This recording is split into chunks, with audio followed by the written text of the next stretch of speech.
Hello there. Welcome to this episode of Force Ghost Conversations. This is your host, Anthony King, and this week I'm joined by Greg Cass, aka EyeOnCanon, for part 2 of our 20th anniversary celebration of Star Wars Episode 3 Revenge of the Sith.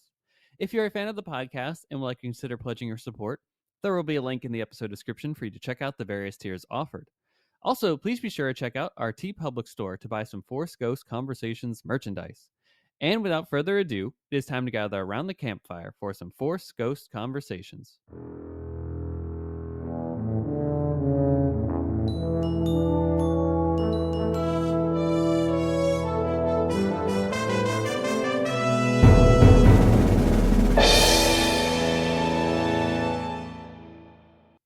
All right, folks, welcome back to another installment of Force Ghost Conversations and our anniversary celebrations, discussions, if you will, of Star Wars Episode 3 Revenge of the Sith are continuing this week with another knockout episode from none other than Greg Cass, aka EyeOnCanon, on Instagram, and of course from the Long Take Review podcast.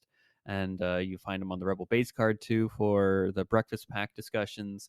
All around great person, and really happy to have him on the show to celebrate this incredible film and to get his experiences and insights on this as we continue on with our wonderful Revenge of the Sith conversations here as we go full steam into the 20th anniversary celebration of it all. And boy, did we have a bunch of Star Wars news that's taken place over the past week here. 2 trailers, 2 new posters. Let's get into it all before we get into our main topic discussion here. So, as typically what we do all the time here, folks, we well, first off, let me just say that we got a final trailer for Andor. Let's call it that. I hope it's the final trailer. I hope we don't really get too much more information or updates or anything about this series coming out.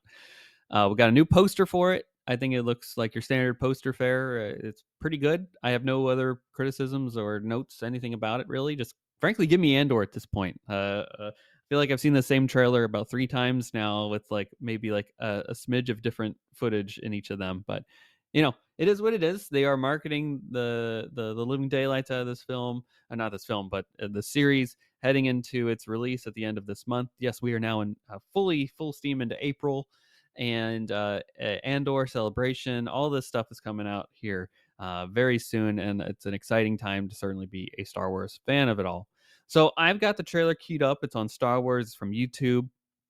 It's called Andor Official Trailer, Final Season, streaming April 22 on Disney Plus. If you want to watch along as I'm kind of watching it myself and sharing some muses that I experienced throughout this minute and a half trailer roughly, feel free to do so. You can again find it on YouTube and just pause this episode now and then play it when I hit play at the same time, or otherwise just listen along as we're diving into this thing here. So I'm gonna hit play here in 5, 4, 3, 2, 1. All right, looks like there's that Gorian massacre that's going to be showing up. Deidre. Yeah, that's right. The Empire cannot win. We got Brasso, got Saw Gerrera, Mothma, the Senate, more Mothma in the Senate. Yes, prequel kids unite. Luthen. I wonder what the Luthen and Andor dynamic is. I don't know if Luthen's really going to make it too long in this series, to be honest. That's kind of my bingo card, is that he doesn't really make it too far. I wonder how they're going to take the actions that have been undergoing on Ferrix and all that over this K2, just knocking someone out. Some more Death Star. I think that's appropriate. Morov. This looks like a great speech, perhaps, by Mothma. The Deidre Miro getting choked kind of thing is interesting. That definitely looks like a wedding. Cyril Karn. A lot of K2s. The Imperial ISB guy. We got the whole crew. Welcome to the rebellion, baby. Hey, look. Awesome. Sign me up. I'm all on board. Give me Andor right now. Right? What are we waiting for, folks? I need it. I need it like yesterday. It's unfair that I have to wait the rest of this month here for more Andor, but can't wait for more. Can't wait for more and to see it in the context. They did such a great job, in my opinion, in these trailers of just giving us hints and stuff like that. Frankly, all the trailers have been a minute and a half. And this is 12 episodes long, basically 4 movies. where they are telling us a year of Cassian Andor's life in those 3 episodes in the lead up to the events of Star Wars Rogue One, a Star Wars story. So I'm all on board. Season 1 is fantastic. I gotta start my rewatch pretty soon here. Holy cow, gotta get on that. Celebration's just around the corner. There's a lot going on in April, folks. April, April, April.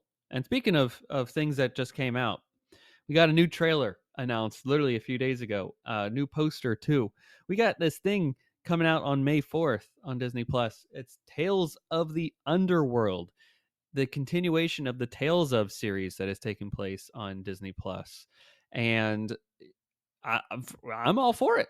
I didn't think this was coming. It was certainly a surprise, to be sure, but a welcome one. I'll tell you that, because we are now getting some more information and stories on Asajj Ventress and one of my favorite characters. I'm looking at the poster of him right now. I have in my office, Cad Bane, one of my favorite characters in all of Star Wars, and the bounty hunter extraordinaire. Oh yeah, I can't wait for this thing to come out. May 4th, this thing is appearing. We got a poster for that thing with the the main titular characters of Asajj Ventress and Cad Bane appearing in it. And again, we're going to do a trailer watch here, or at least I'm going to do a trailer watch and share my musings along with all of you. I've only watched it once at this point just because I wanted to keep it a little fresher for everybody as I'm going through it here. But if you want to follow along again, it's just titled Tales of the Underworld, official trailer available May 4 on Disney Plus, and Star Wars YouTube account is where it comes from again. So I'm gonna hit play here in 5, 4, 3, 2, 1. I gotta say, I just love the animation style that they've been doing for these Tales of series. Just kind of this updated Clone Wars look. I think it's really great. Good animation. This got this like from the desert comes a stranger kind of appeal to it with the Cad Bane of it all. Uh, and of course, we're going straight to the Ventress of it all. We're going to see how she survives the events of Dark Disciple. We're definitely have that lingering question out there, and I'm glad we're getting it sooner than later. I'm glad they're continuing this May 4th tradition here. Every year, it seems like they're doing something special, a release on that. Cad Bane looks better than ever, I'll tell you what. Oh, man. He's got his little hat on. It's definitely post Clone Wars, in my opinion. Maybe we're gonna get some Cad Bane origin story, some little Cad Bane. I wonder. I've heard. Well, of course, there's this kid here who takes up this lightsaber in this trailer, and I think there's some speculation I've seen from folks online is that it could be a Jad Nanawad. Maybe this is how we see the end of Ventress here. Is in the sequence here, and that's how it's that story that we kind of hear Jad Nanawad talk about, or like, oh, I had a master for a quick second, and then that was it. I don't know. Or is this Ventress on the path? I don't know what the deal is with all this going on here. I mean, the action sequence seems like it's going to be incredible. I don't know what the Dark Side user is. It's hard to say if they're an Inquisitor or a Sith. I don't know. I don't know. It could just be an assassin. Could be just like what Ventress was at one point. That'd be an interesting story point. Oh yeah, Cad Bane. Just the voice of it all is just perfect. Was the revenge worth it? And he's like, it will be. Yeah, he always get what he wants at the end of all things. Cad Bane, awesome. Tales of the Underworld, awesome. Sign me up. Again, I'm all on board. I can't wait to watch this. May 4th, Disney Plus. Looks like it's probably going to be in the same vein again. 6 episodes coming out and coming to you fast on your Disney Plus account. So that'll be awesome. You get that sprinkled in just a week thereabouts, 2 weeks after Celebration.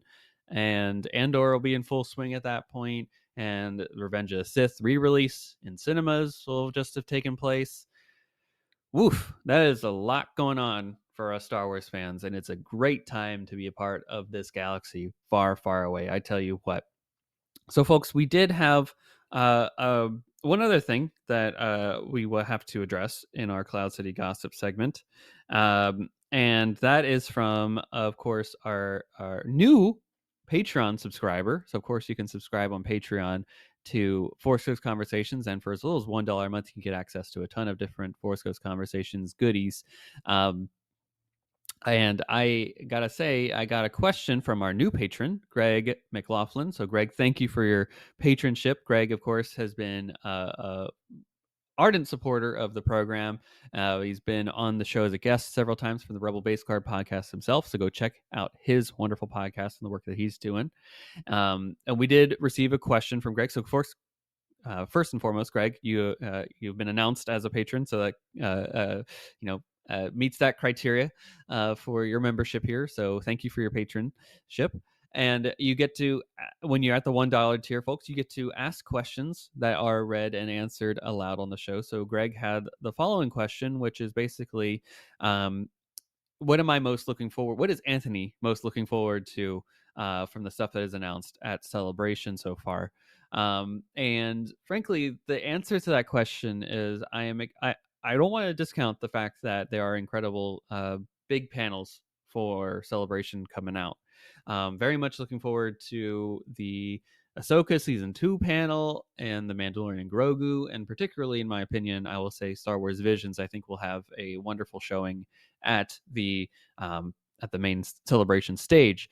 But I think the thing that I'm most disappointed that I'm not going to be able to be privy to is some of the ancillary programs are going on at Celebration. So yes, although the big panels will dominate probably the majority of the conversation, I think that if you are a person that is going to Celebration, I would be on the lookout for a lot of those panels that are put on by fans, and particularly some of the few that I'm going to name here that I think are going to be awesome and provide a plethora of new information and great research and just spark some great conversation as well.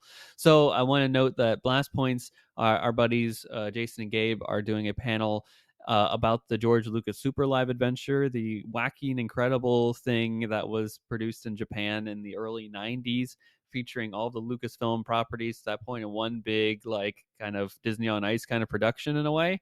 Willow, Star Wars, Indiana Jones, all there in one big extravaganza. And it frankly needs to make a comeback, but they're going to be chronicling the story of that over the years. And how that's been an impact. So definitely, I would be first and foremost making a beeline for that panel.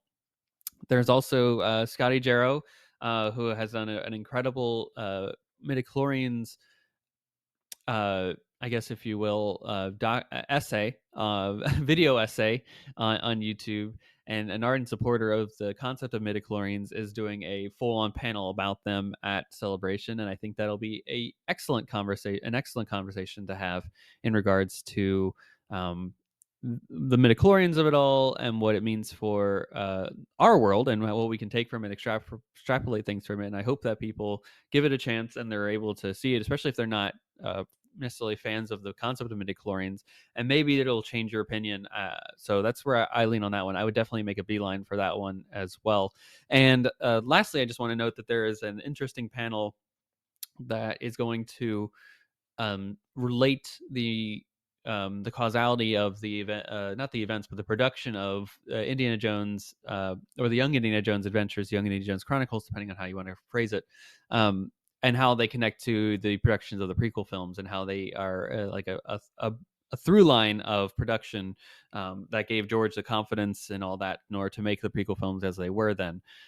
Big fan of both properties, obviously, the prequels and the Young Indiana Jones Adventures.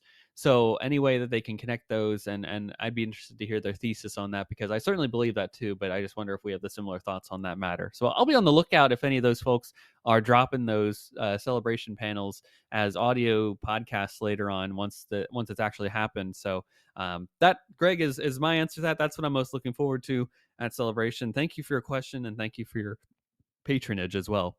Folks, the last thing that I wanted to note is a sad loss that has taken place in our community, the Lucasfilm adjacent community, if you will, where actor Val Kilmer has sadly passed away this week at the age of 65, and where he relates to this work, of course, is in the fact that he played the wonderful character, in my opinion. I'm looking at the Funko Pop right now of Mad Mardigan from Willow. I know he's played, of course, Batman as well, Bruce Wayne. Definitely has a major role in Michael Mann's Heat, and Kiss Kiss Bang Bang is another popular one. I just saw that he was in the season finale for Psych, which I think is pretty funny. And the last thing that I will always remember him from, of course, but he's frankly unrecognizable in my opinion, is his amazing work as Val Kilmer, not as Val Kilmer, but as Doc Holliday in the wonderful film Tombstone. So definitely a tragic loss. If there was a continuation of the Willow series, I was definitely on the bandwagon where I would have loved to have seen him be included in some way, since they did some voice modulation to get him into the series in the first season. But who knows? Maybe there's more Will in the future. Maybe there's a way with the estate and all that stuff that they can get Mad Mardigan included in some way, shape, or form, and perhaps if Val Kilmer would be signed off on rights for that stuff. But definitely a sad loss for the acting world. Top Gun. How could I forget Top Gun? Yeah, he's the Iceman. And Top Gun 2 was a fantastic film, but also I think his impactful and important scene in that film really gave it the gravitas that elevated it to such a higher level beyond just being a blockbuster. So definitely a tragic thing. It's really sad to lose our Mad Mardigan. And we will always cherish the memories that we have of Val Kilmer as an actor, and celebrate his performances here on the podcast. With that, folks, that is all that I had for the news in this week's session of Cloud City Gossip. On the other side of the short break, we'll be back with Greg Cass chatting about Revenge of the Sith. Stay tuned, folks.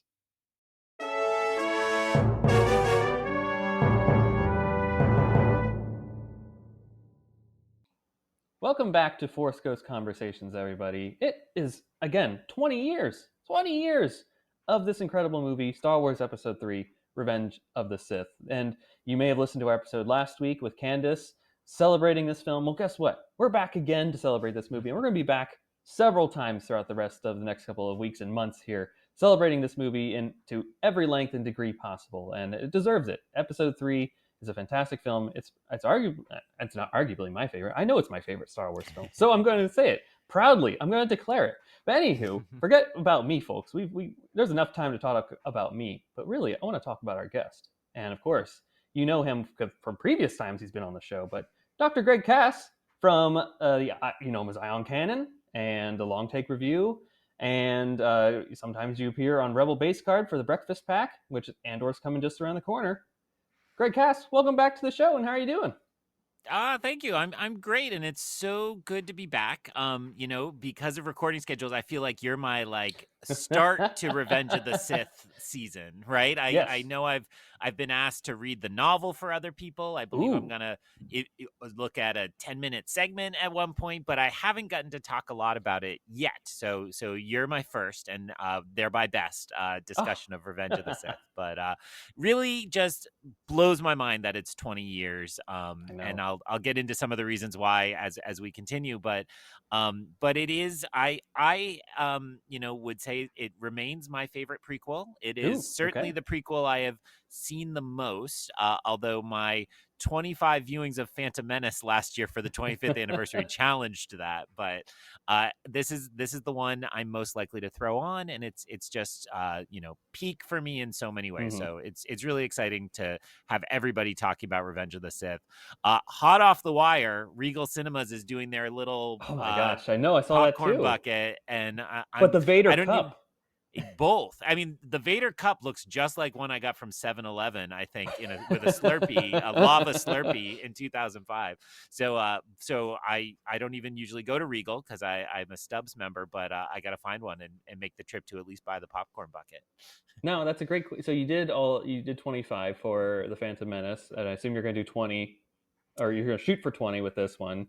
Yeah. Do you do Stubbs, AMC? Do you switch around to different theaters for a different experience every time? Or you hunt? Well, 4DX is the Regal thing. So if you're trying for that experience, then you have to go to the Regal for that one. Well, and I want to be clear. I watched the film 20 times this year. I don't go to the movies Oh, 20 times. okay. That's even a Fair little enough. extreme for me. But You're like, I want to see my family. yeah, I would like to. So I've already banked. I've banked 5 so Okay. far this year so far, and so kind of reserving probably 5 or 6 for in the theater. I Mhm. have a personal rule, which is if there's a Star Wars movie playing in the theater, you just go to it, right? Like, Yes. Yes. when Rogue One was re-released just ahead of Andor, I had a friend be like, "No, I don't think I want to go." I'm like, "Are you kidding me? There's a Star Wars movie on the big screen. You gotta go." Never So take it I for go all, granted. to everything, absolutely, and to the sick level of going 4 or 5 times in a week, I'm there for it. Phantom Menace, I did 2 on opening night back to back at Love it. for that. So that's probably what I'll do again. I tried to take the full family of 4, and my daughter, who was only 4 at the time, only lasted about 20 minutes into Phantom Menace, Mm. and my wife had to sit with her at the playground outside for an hour and a half for the rest of the movie. That's So so interesting. my wife has told me she declines the opportunity to go as a family of 4 again, respectfully. But she said that meant I could take my son to like really special screening. So Mm. I asked him today. It's not final answer. I said, "Do you want to go to 4DX? We can drive and feel the chairs move, or do you want to go to Alamo Draft House, which he's never done, but to Mm. get But the you have the full." pre-show and all of that, and the Yeah, nice it's popcorn. really worth seeing the pre-show, that getting that, and just he loves like a good cheeseburger, so like getting that delivered at his seat is Brought going to right to blow your his seat. mind. So Yeah. yeah, I think that'll be his pick, and it should be really fun as That well. is awesome. Now I've got 2 questions here Mm, because, actually 3. I'm going to start okay. with 3 questions, and these aren't even a part of our what we're even here to talk about, folks. But as soon as Greg started sharing his tale here, the questions start coming to my mind, and I have to know the answer right now. Absolutely. First off, spitball this answer right away for me here. How many times did you see Dial of Destiny in theaters? Good question. I think I saw it 7 or 8 Oh, times. you didn't. Uh You shot above 5 for indie. I did. Yeah, yes. I will say that is also I did talk my long-suffering wife. We were on a trip to London. So I made her go to the movies in London. So Dial of Destiny gets to be the only film I saw in another country. And we saw it at, I mean, obviously not at the premiere, but at the theater the premiere was at, a couple weeks Hmm. later, which was really cool. And there's an indie statue outside that theater now. So Oh if my you're in gosh. London, it's right near Piccadilly, and there's a big park with all sorts of pop culture. There's a Harry Potter, there's a Paddington, and they put up an Indiana Jones, so you can get your picture with him. And then I went and saw the movie. That's amazing. I'm blown away at that story in general, and I could go on a full tirade on that one, but I've got other questions to get to before we even get into our main thing. Um, why would they? I mean, it's probably a great and a bad idea to put a playground in front of a movie theater. Like, is it a part of the movie theater? Is it just a playground, like a park that's across the street? Is it in S- conjunction with the theater? Like, is it a ball pit kind of deal? Like, what are we talking about?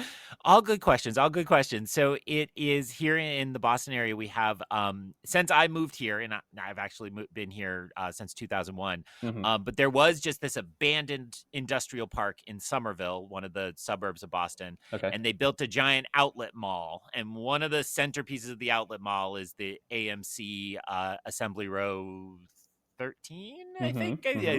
Some number of screens, maybe 12.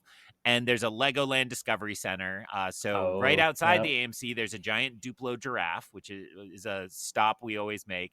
And then on kind of across the kind of outlet mall, kind of adjacent to one of the buildings, there's a nice little park for kids to play on. So That's interesting. it's more like it's like the equivalent of the dad bench outside the fitting rooms, right? Or the husband bench. It's like, okay, go take the kids there and they can have fun while mom continues to shop, I think is the goal. So, do you, as a parent yourself, do you use it as like the carrot? Like, if you're good during the movie, you can play for 10 minutes afterwards. Yeah. Like, you teach them theater etiquette, and then they can get it all out. Well, my kids, we have had the movie theater rules since I Mhm. started taking my kids to the movies. Which the three rules are: stay in your seat, be quiet, and eat all your snacks. Because if Dad's paying for That's the right. $10 popcorn, you're gonna finish the $10 popcorn.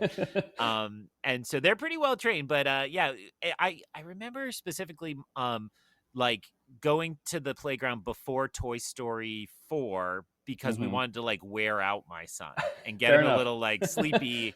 And he stayed awake for the movie, but he wasn't likely to get up and run up and down the stairs or Sure, get anything some of with the that energy regard. out. Yep, absolutely. Cool, cool. So, my last question here then, and it ties all comes back, folks. Trust me, I knew what I was doing here. Um, you took the family to see Phantom Menace, which I think is Mhm. an appropriate attempt at seeing that movie together. But this is a darker film. Mm. As someone with kids, now that you know it's been 20 years with the movie, you know all the things that happen. First off, have your kids seen it yet? Have you taken that leap with them? And if this is your first time that they would be seeing it in the theater, would you? Like, are you preparing for that experience? Like, are you, how to chat them through some of the things that they'll be seeing here? I'm just Yeah. curious. Yeah, well, I do remember, when the film came out, my uncle had just gone through a kind of messy divorce, and he Uh was huh. learning how to be cool divorce dad, which a lot of men have to figure out. And my older cousin was about 10, and he wanted to go see Star Wars, so he's like, "Cool divorce dad, I'll take you along." "Oh, your sister's only 6, but I'll take her." Oof. And so he was like, oh no, like he was really upset about that final reel. And less Order 66. Order 66 is more implied, but the burning, A literally burning of a man. yeah, that he was like, oh, I wish I'd known. And they went like opening weekend, so I'm like, I would have warned you if I had known, but I didn't know the details. So I think I'm at a really interesting stage with my son where he saw everything at like 7 or 8. So like he and I Hmm. watched all the Marvel movies, for Okay, example, during great. the pandemic. But we actually recently started going through them from start to finish. And it's like he's really understanding them now. Before it was like, Gotcha. I just want to see Captain America throw his shield. Now he understands a Yes. little more of the The plot or nuances, whatever's yeah. happening. Yeah. So I don't know that he's ever had a viewing of Revenge of the Sith where he was locked in enough that he really Mm, understood every detail. Um, yeah. he would tell you, I think, that this is one of his favorite Star Wars movies, and I think that's because of the just the action, right? There's a Lot lot going more on. action Yeah. here, yeah. So I'm feeling okay with him. I think it's okay that we don't take the. She just turned 5 this week, so we Oh. don't take the 5-year-old. I think she'll wait a little longer. I have certainly had it on in playing in the living room where she's also playing or something, but it Yeah. tends to not yet be something she's locked into. That's what Young Jedi Adventures is for. I She was has just her about own to Star say Wars. more Yeah, time with Nubs Nation before, absolutely. man being burnt to a crisp. Yeah, because the High Republic wouldn't hurt you. It wouldn't break your heart Never at would. all. No. No, the Loden Greatstorm episodes really are setting the kids up for something later in life. Wait for a book, kids. Yeah. Hey, you like that guy? Go read some of these stories. What's that? The Rising Storm, is that what it is? Yeah, That the one second one. specifically. Yeah. Oh boy, thank you, Kevin Scott, for that one.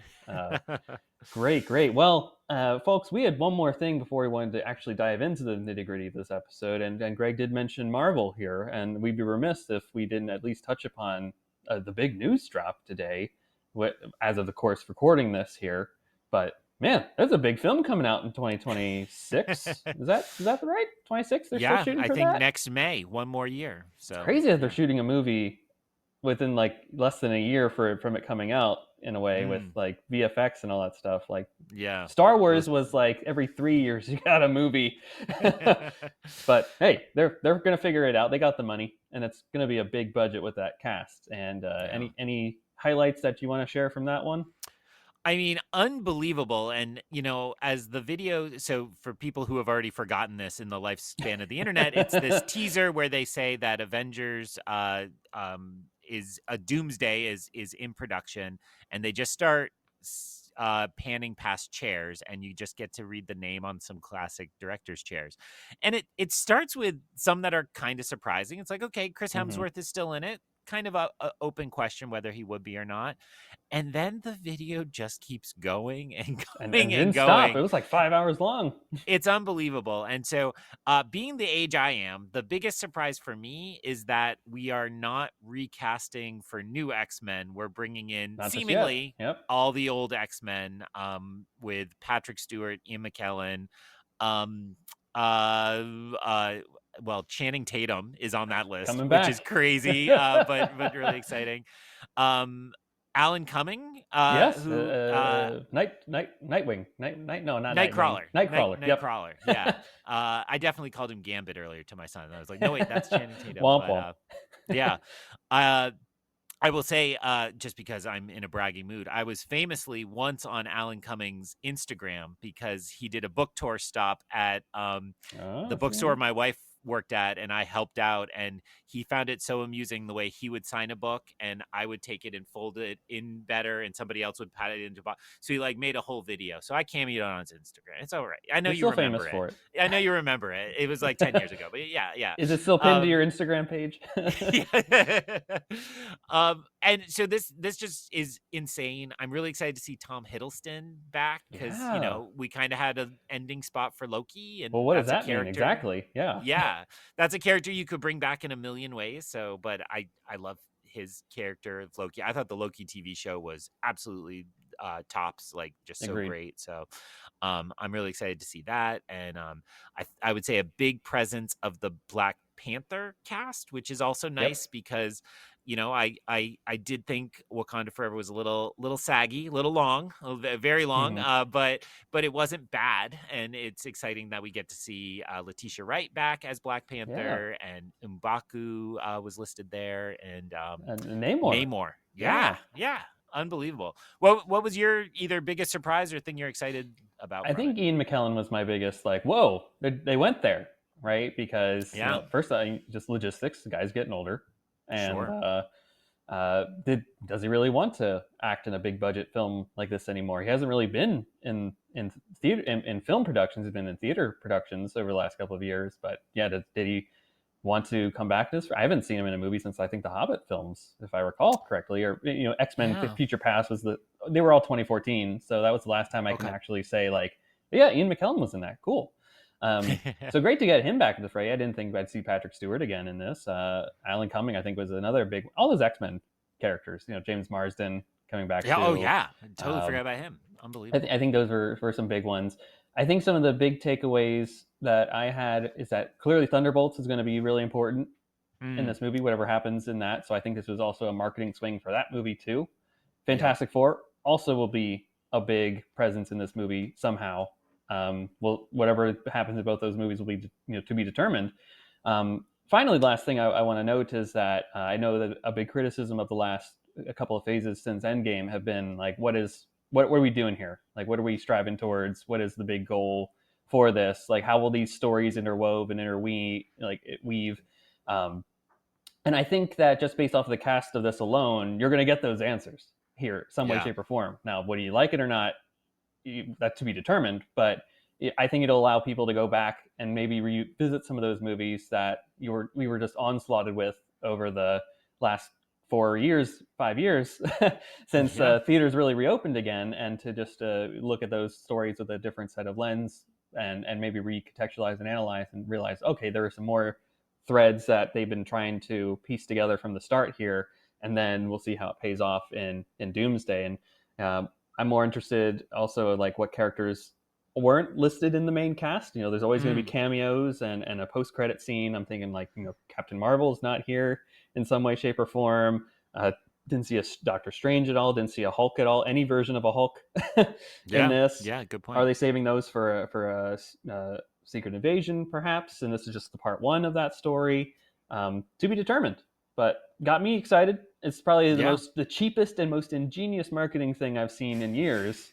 I can't remember any time someone was just looking at director's chairs for 5 hours and just speculating and being excited about these things at the same time. But it's nice to just have that fuel tossed into that Marvel fire again, and the internet's loving it. Yeah, I'm secretly testing a couple buddies of mine, and I would say one of them was in on Marvel during the pandemic, kind of joined the Hmm. crew, and then quit because said it was Too all much. terrible now and hates it.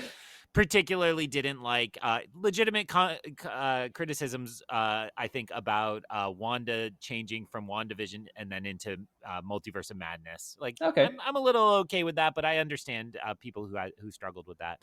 And so I'm kind of just like, I haven't brought it up in the group chat. I'm just Hmm. waiting. Like, Hmm. come on, is this going to win them back over? Does this reach a level where they might win over some of the skeptics? And no, quiet so far, but we'll see. We'll see how it We'll is. see. Don't want to forget, just because we named almost everybody else. Great to see Simu Liu back Yes, too, because Shang-Chi. Shang-Chi totally underrated. That's a top Agreed. Marvel movie. It's so good. I just went and saw Last Breath, his current Hmm. film, on Monday night, and my letterbox review, I believe, was something akin to, "This is fine, but where's Shang-Chi 2?" So I guess I created this opportunity. Me and everybody else on the internet asking for his return. So he's just so Yep. charming and wonderful, and I mean, he was so funny in Barbie. It's like I think Hmm. it showed we could give a little more life to Shang-Chi 2 and maybe see a little more of him. But That's interesting that that was your letterbox review and not will he ever learn to play the Gleon song? yeah, Woody Harrelson for me is Oh, just the always There always was doing the that. will he ever play the Valacord on Gleon song? On Gleam's song. Yes, yes. You got there. You got there. So Took me a minute. yeah. uh, It all comes back to but Star Wars, folks. absolutely. Always. Always does. And let's get into what we're here to actually chat about 20 minutes in.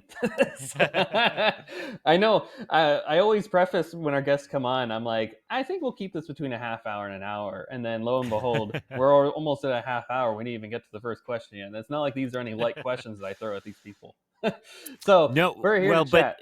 have Go you ahead. already answered these questions too? That was I should ask that pre-show, but so I answer them. I give some details here. I rethink okay. about it. I think folks, when you listen to this, you might get 6 different answers from me depending on the time of day and how I'm feeling. And oh, I remember something differently because chatting about it at least these couple of episodes that we're doing here, it might spark Yeah. a new memory that I wasn't even thinking about. Or I share a memory to you and you have a different reaction to it. Who knows? Yeah. We'll see what Cool. happens. All right. Well, let's Excited. start with our 20th anniversary celebration for Star Wars Episode 3 Revenge of the Sith. If you haven't seen this film yet somehow, pause this episode and go watch it on Disney Plus. I can't believe I have to say a spoiler warning for a 20-plus-year-old film on a Star Wars podcast, but I don't want anyone coming into our reviews and ratings on Apple or Spotify or whatever and go, I didn't know they were going to spoil this movie for me. Anywho, Mm. let's get into this, Greg. Take us back to 2005. In the months leading up to the release of the movie, what was your anticipation level like? Tell us all the feelings that you had. So 2005 was such a kind of important moment to me in my personal life. So I was graduating from college. Okay. So across the spring of 2005, I was kind of getting all those exciting and nervous feels about kind of the end of kind of my childhood. Most people would say that should be Wow. your high school reunion, but we're in the stage of arrested development. Um, so I was certainly kind of feeling like I was reaching an end point in my life in a lot of Hmm. ways, right? Like Hmm. like it's the end of college. It's kind of like time to go be an adult. I was trying to figure out what my next steps would be and wasn't entirely sure what those were going to be. Right. And so it's really funny to kind of throw Star Wars into the mix of that. And it's really hard for your younger listeners to appreciate, but it was billed as this is the end. Star Wars is The saga over is when complete. yes, so much of those kind of same feelings of finishing up at my college and Hmm. finishing up as preparing for adult life kind of came together with the and Star Wars is going to be over, so you need to think of Hmm. something else to do with your Time to life. grow up. Yeah, thank God that ended up. It's just funny to say that with my background of 1 million Right. Star Wars things I've purchased since then. But so that would be my primary feeling as we got ready for it. So I went to school here in Boston. That's when I first moved to Boston. Hmm. And my girlfriend at the time, now my wife, was in upstate New Huh. York. And so we would kind of make the trek to visit each other every, month or so. And the weekend she chose to visit in April, just happened to be March or Midnight Madness for Revenge of the Sith. And I did not have a car on campus, so I wouldn't have done it, but she was visiting with a car, and I was like, can we? And she's like, do we have to? And I was like, we do have We to. do. And we did. So she and I believe two of my buddies from the dorm, we all drove to Toys R Us at midnight. And I mean, again, we've experienced this a lot with Force Awakens and all that, but it was so much bigger back at the prequel era, particularly episode 1, but episode 3 was pretty big still as well. And so then I remember clearly the three of them stood back with a cart, and I would kind of dive into the fray and wrestle with people, be like, oh, here's a pregnant Padme, and I'd run out and I'd throw it in the bin. And if people don't know these action figures, they don't stack well compared to others. They've got that rounded bubble they've recreated nicely for some anniversary figures. And the clear moment I remember from that Midnight Madness is Toys R Us would have that opening kind of display area, and that's where most of the stuff was. But after a little while and all the fighting, I walked back to the actual action figure aisle, and they had put a few boxes out there and nobody else had found them. So I grabbed everybody. You found the Holy Grail. Yeah, exactly. And I had way too many. I mean, I bought like all the random senators, all the Jedi that barely appear. And so I have for years been divesting myself of these because I didn't actually want them all. But it was a really fun memory. The other memory, my roommate in college, his name was Zach. We had 2 different 7-Elevens near us, and we would walk to a different one every night for study break, usually just giant mega gulps and candy. The Slurpees, yep. Yeah. And so there were tie-in Slurpees, there were M&M packages, there were Skittle bags. Skittles had a video game you could log online and play with your code from the bag. And there was like a 48-hour period. I had the high score. And, again, just to make sure we get the full 2005, I jump on AOL Instant Messenger and I post that away message, have you ever been best in the world at something? I have, and shared, the golden high score on some kind of game where you were Obi-Wan Starfighter. I don't remember the details. So I think my big answer is I was totally hyped. I was bought into all of it. I was doing all the usual steps. I do remember the first time I ever skipped a college class was for the Attack of the Clones kind of release day of toys. I skipped classes and went shopping that morning. So I think I did it again. I played hooky for a day, but I was a senior at that point, so nobody even cared, right? April of your senior year, they're not keeping track. Yeah. So, and I was fully bought into all of it. Revenge of the Sith cereal, I had it all. It was a great time. Wow. I first off, you knew your future wife was a keeper when she was, yes, just drove hours to come see you, and then you're like, we gotta go buy toys. Her first inclination wasn't, I gotta get out of here. You would have thought. Now, I gotta say, you knew this date was coming. Like that the Midnight Madness was coming. Did you time it right? Were you like, hey, you should come on this particular weekend, wink wink, not knowing, and then spring it upon her once she's there, be like, hey, this is the real test.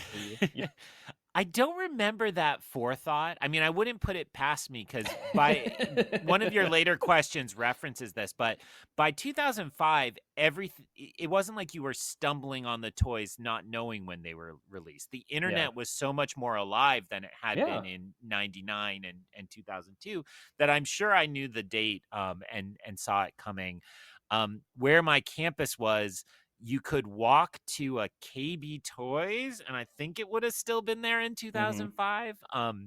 But the Toys R Us was a little further afield. There was a big FAO Schwartz that had also closed sometime between Attack of the Clones and Revenge of the Sith. But all of these options were there if she had declined. But I was lucky enough that she came that weekend. Yeah, but Toys R Us always had and still to this day, when you can find a still operating Toys R Us, the selection was always bigger and better. The store was just more massive. So, like, much respect to KB Toys. They furthered my toy love for many a year back in the day. But it was always like a outlet mall kind of small store kind of deal. I assume yours was kind of similar too, because I've only ever seen one size of a KB store. So if you're gonna give me the Kohl's of toys versus like the Yankee Candles shop in the mall of of toys, always put Toys R Us. Jeffrey has never failed me once. Um, Absolutely. so that is awesome. I love it. My away message at one point after this movie came out was, "If you're not with me, you're my enemy." Not knowing fully what I just put out there on the internet, we can talk about that later on. Um, just wonderful. 2005. What a time to be alive. Yeah. Pre recession. And it's you were by nature of where you were at in life, you were almost at the end. It's kind of poetic in a way for your story Yeah. to like a chapter of your life ends, another one kind of starts with this. You're almost like Uncle Owen looking at the twin sons at the end here in this film. Like it literally poetically ends with someone looking off towards their next grand adventure and then Yeah. closing the credits. Yeah, great point. Yeah, and it really did feel like it was time to say goodbye Yeah. to that part of my life. And again, nerd culture was certainly on the rise by then, but wasn't as kind of popular and acceptable by then. Hmm. So it really felt kind of time for that. But yeah, I think you're right. And well, I'll save my answer for where I saw it, but it all kind of hits that same mood. Sure. 2005 for me, I was 10. So Oh. I was I was the ripe age for Yeah, that's perfect. a coming of age story that's meant to like be for the 10 to 12-year-old in all of us, as George likes to tell us every time he talks about a Star Wars. So this of all of them of the prequel era, this was the one that I was like, this is my Star Wars. So I was fully aware of everything. It's interesting. You said your son is now starting to piece together like the actual Mm, narrative of Marvel films. And around 2004, with the release of the special edition DVD, that's where yeah. I started to piece together that Star Wars was a grand narrative rather than just a fun Mm, bunch of lights and display things that were happening on screen. Because I remember especially when Attack of the Clones came out, and my uncle, who loved watching Star Wars with me, that's my Star Wars sensei back in the nice. day. He we in the summer of 2003, we watched Attack of the Clones 300 times. And that's not a hyperbole. That was a lot of movie watching, especially one Wow. movie particular watching that summer. Yeah. And I loved Anakin Skywalker. I love that character. And we'd watched all the other films too, of course, religiously. But I never connected the dots that Anakin Skywalker in the prequel films was Darth Vader. I never Mm. made that connection. I thought they were different Star Wars. Like I thought that was Oh, sure. alternate Star Wars, and this was like a reboot kind of thing that they were doing, and telling a different story, utilizing like the same concepts that were set forth in stone. I never really fully made that connection until 2004 with the DVD release, and then I saw Hayden at the end, and that kind of like really helped to like fill in the gap in a way to be like, oh, these are connected. Oh no, that guy becomes terribly evil. Oh Yeah. no, Yeah. that's bad. I like this guy a lot. Why do I like him? Why do I connect with him? This shouldn't be right. How is this possible? Mm. So just that tied in. The video games were plentiful at this time. Battlefront 2 Mm. and Battlefront 1 were big video games that I had played. I'm a big religious fan of the Tartakovsky Clone Wars series that debuted on Cartoon Network every Friday for seemingly 2 years leading up to the release of Yeah. Revenge of the Sith, and how wonderfully that tied in both Attack of the Clones and went straight to Revenge of the Sith as a wonderful bridge gap until we got like even awesome in a different way Clone Wars series for 7 seasons. Um, every time I got the DVD of those things, and then when I would watch them, like I did a saga watch, I would always include that in there Nice. as a great bridge gap between episodes 2 and 3. So I'm like, it tells you so much of the story. You get so much Anakin, Obi-Wan, you get clones, Kit Fisto. Mace Windu is going out punching droids. It's crazy. Yeah. I, um, I have a lot of friends who are General Grievous fans, specifically from the Tartakovsky, yes, because he's so yes. much more threatening and kind of cool. And, He's and menacing. you You know, figure out the cough, right? yeah. Mace Yeah. Windu like force grabs his stomach and then he starts coughing because of that. I'm like, yeah, okay, it makes Yeah. sense. That's why he's coughing in the movie. It makes no sense otherwise. But just love that whole thing. And this was a big endeavor for me. I remember going to Movie E-Town, my local cinema, and seeing the poster for the first time. Just in the back corner, they had it. And Yeah, it was nice. like 2004, early 2005, and I'm like, there's got to be a Star Wars movie coming out anytime soon here. And this was back in the day, and of course, my age where I had to ask my parents' permission before going online. And Mm. I just wasn't freely going on the internet on any device that I had available to me. I had to ask for my prescribed 30 minutes of internet time a night before doing that, and I would often devote that to playing like video games on the Cartoon Network website. Um, Mm. so I wasn't just looking up movie news and all that stuff. So it was a fun day when I came into the theater and saw that poster, and I was like, "Oh, it's Anakin, and he's really shifty over there." And then I think when that first trailer dropped, where it's like, I don't know if it's the first trailer, but it's the first one that I can really cognitively remember seeing, which was Palpatine being like, "Lord Vader, can you hear me?" And he's like, "Yes, Master." And then it says rise, and then Rise. rise, and then he comes up, and it shows a couple of the clips throughout the movie, and I was like, I could watch this over and over, and I did. Yeah, yeah. So 2005 was a great time, and high anticipation, high marks for this movie.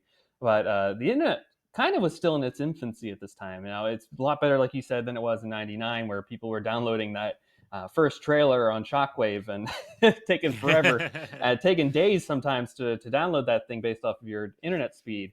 But how did you first hear about the title Star Wars Revenge of the Sith? What did you think of the title Mm. then? Have your feelings changed about the movie since then? Or at least the title, not the movie per se, but the title.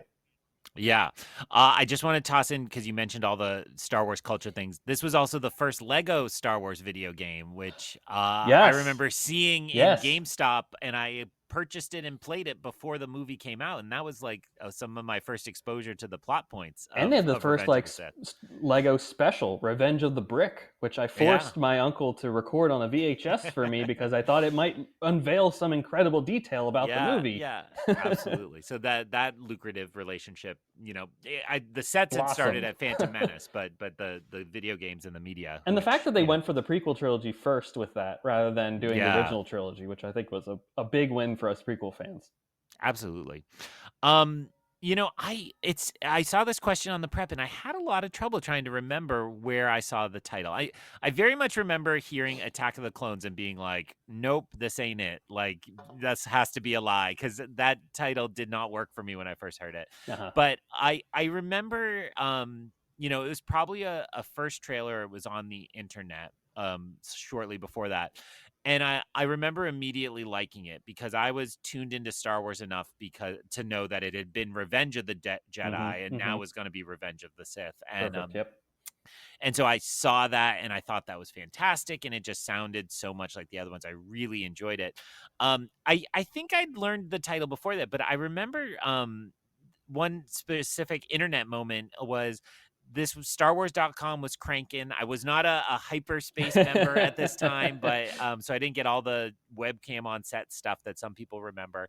But I do remember there was like an article they posted one day, and I wouldn't have been on Facebook quite yet, so I don't know even where I saw it, if it was on one of the old Jedi News or Mm-hmm. Force.net or something like that. But there was a link to go watch a little behind the scenes of how they actually make the crawl. And, Gotcha. they showed you how they play it and where the camera is and how they get that angle. And in the text of that article, they showed the full crawl for episode Mm, 3. And it mm. was like, what? Like, we can see this Just give it now? all Like, away. just, oh my goodness. And, clearly they knew they were doing it when they did it, but it felt like kind of a special secret thing. And, I don't believe the novel was out yet. So it Mm-hmm. was really the first chance to get it. And I do remember being like, wait, it starts with war exclamation point. Like, Heroes on both sides. okay. Being a little unsure, and there was, even though it was StarWars.com, there was typical internet like, well, this isn't right. This is a fake or Mm-hmm. Mm-hmm. whatever. But so I remember that moment, and I obviously the title would have been visible in that, but I'm pretty sure the title had come out prior to that. And I've always liked it as a title, and Mm-hmm. I do like it paired with Return of the Jedi, Yeah. Sith Get Revenge, Jedi Return. I'm a big fan of the title too. I didn't really cognitively understand at the time that it had that larger connection of revenge return. And then I even think too the parallelism of Rise too for Mm, episode 9 yeah, also works as well, and I think that it heightens up the synergy between all three trilogies in a way too when yeah. you look at it from that perspective. Um, I think historically I think Steve Sansweet was the first to reveal the title at San Diego Comic-Con, I believe in '04, where he just Mm, had it on a t-shirt that he was wearing and just revealed it that's to the right. folks Yes, before yes. maybe unveiling the first trailer or something like that, or just that was how it went. I've heard him, I think, tell the story a couple times, but I must have butchered that entirely. Um, Now, I'm going to drop a little bit of lore here, Greg. So, listeners to our last week's episode heard this, and you're going to hear it a couple more times throughout the next couple of weeks here. But I found out the title in 2004, and that was because so I mentioned I had pre-prescribed internet time at my house, but at my uncle's, I had Ooh. unlimited internet access. I didn't even have to ask. I just went on the computer. One day, I was over there in 2004. 9-year-old me got the idea of, I wonder if there's like any information about this film out there. There's Mm. got to be a new Star Wars coming out somehow. There's got to be something. So I went online and I looked up Star Wars Episode 3 script. Ah. And somehow, throughout my internet sleuthing, I found a full version of the script in Wow. 2004, a full leaked version. I don't ask me how. It was many pages deep on a Mm. website, and I read that entire thing. So I knew, and I'll be honest, just about everything that happened in that script was almost verbatim. Now there are some minute differences here and there, but all the big Sure. plot points and things that happened in the Wow. movie almost as exactly. So it was it might have been an early script or something like that, but pretty spot on accurate. So Wow. when we get to our chat about like the experience of the movie, I knew everything going into it. Now, most people knew kind of generally what was going to happen Yeah. as a result of knowing that there were 3 movies afterwards, and we're just filling in some gaps here. But I was literally down to like, okay, Anakin's going to choke her out on this Wow. lava Wow. planet. Padme's going to be pregnant, and she's going to use these dresses to hide her pregnancy, and that's how it's going to be evaded. Mm. I know that they're going to, the seduction of Palpatine and all that stuff is going to happen, and how it's going to happen too. And Mace Windu is going to be the first to die out the window. Uh, Wow. really Wow. specific, really detailed. But the first thing was, all right, Star Wars Episode 3, Revenge of the Sith was how that script opened up. And I was like, Very okay, good. that's it. That's the title. We're ready to rock. Wow. That's crazy. I don't I mean I remember at some point in 2005 looking at a message board, and I read through a lot of spoilers, and it was like an aggregate thread, like somebody had picked up all the spoilers and tried to put them in order. Okay. So I had a lot of it, not that level of detail you just described, but a lot of the big beats. I remember they referred over and over again to the waterfall shot, which Mm-hmm. is that opening starfighters kind of spilling over the edge of the Star Destroyers. Ooh, I love how They they called that described the that. That's waterfall awesome. I'll never shot. unsee it now. And so I was like, what is this going to be? There can't be a waterfall in space. Like I didn't really understand what it meant until I Mm-hmm. saw it. Mm-hmm. But yeah, so I had a lot, but not that level of detail certainly. And again, I had played through the Lego game, which is not exactly accurate, but it made it very clear we're going to the Close Wookiee enough. planet. Yeah. We're going, this is. I got confused why the duel had so many like jumping around bits, and I was like, well, where are the Lego studs when I got to the theater? But Yeah, I remember reading it and being like, I felt wrong by Mm, doing it, but I couldn't avert my eyes. It was one of those deals. It yep. was kind of like, once you've opened up the Ark of the Covenant, you can't not look at it. Yep, that's how I was with that message board. It's like I read a little, I'm like, I don't think I want to know this, but then I read a little It's too more. It's late like you now. can't You're just in it. stop and like might as well get it all. So But for I a had done something movie, similar with trading cards for Phantom Menace because the oh whole my gosh, trading yeah. card set was out in advance. So I was like, oh, I'll just read the back of a couple of these, and I got largely the plot from the trading cards, which Well, and you might have been a Qui-Gon's Noble End kind of yes, I spoiler definitely was person one of too. those. Yeah. So I mean, obviously too, I think the original novelizations ruin movies. Yeah. Oftentimes, even to this day, that first one came out like what 4 or 5 months prior to A New Hope, even back in the day. Yeah, So it's crazy people that that people are is a thing. we live in such a spoiler culture today that wasn't even a thing back even upwards of 2005. People didn't care, and George frankly was like, what's going to happen in this movie. Vader Yeah, was all yeah. over the marketing for this movie. It's not like they were Absolutely. trying to hide the big reveal of this at all. And frankly, like lava, fire was everywhere. Lava was in the marketing. Like I can still picture those wonderful action figures that you described, and the Yeah. packaging that they're kind of redoing for a couple of these re-releases that they're doing for the anniversary, and it was the Vader helmet with some fire going around it, and like, yeah. And all those action figures are spoilers too, right? Like the Anakin one where you could chop off all of his arms and legs, and Lily's burnt Yep. Anakin. I was like, yep, they ain't Yep. hiding this now. Pregnant Padme that I Pregnant mentioned Padme, earlier, right? Like that in wasn't case that wasn't a people weren't secret. sure. No, they were all there. And, uh, it was just so, you're absolutely right. It was so different than how we are now. Now we're so adverse. I mean, you gave a warning, 20 years later, because it's likely you'll get yelled at that they spoiled it. That's right. And yet, back then it was just all a part of, like, it didn't matter. You were still going to buy your ticket either way. And I think that's part of it now. We're so worried about that experience, but like, people who care about spoilers, you're not going to not go see it because of a spoiler. So that's right. anyway. And if that ruins it, then you might not like the movie in general. It's all based off of one spoiler being rewarded for you. Yeah. For your first viewing of the movie, what was that experience like? Where did you see it? Did you see it with anybody? Did you perhaps get your then girlfriend, future wife, to drive up again for this? And then what were your initial reactions? Yeah. So I whenever tickets went on sale in April, I was still on campus, but I knew that it was after graduation. So I'd had my commencement, I'd gotten all my I'd moved home and so on. But I think it was the next weekend, that kind of makes sense for like third weekend in May. And so I had made plans with two of my college friends, one of whom lived up in New Hampshire, somewhat near me, but in the big city of Manchester, New Oh Hampshire, boy. where there'd be a midnight theater, because my theater in Podunk, New Hampshire, would not have a midnight screening. So I talked to her in advance. Her name was Anne, and my friend Sarah, who wanted to drive up, and Anne, Sarah, and I went. I don't know why Anne wanted to do this. Anne had not seen any of the prequels. So we sat at like 8 o'clock with her parents and watched Attack of the Clones. And I filled them in on all the details. And then we hustled over to the theater at midnight, and the three of us sat there. I think they were there 50% for the movie, 50% to watch me like lose my mind and so on. It's a great experience in its own. And so, and then, we went right back and crashed at at 2 a.m., 3 a.m., and, really feeling that fulfillment. I went out immediately the next morning and saw it again. And then, that evening, I went to my local theater with a high school friend, my friend Amanda, and she and I went and saw it.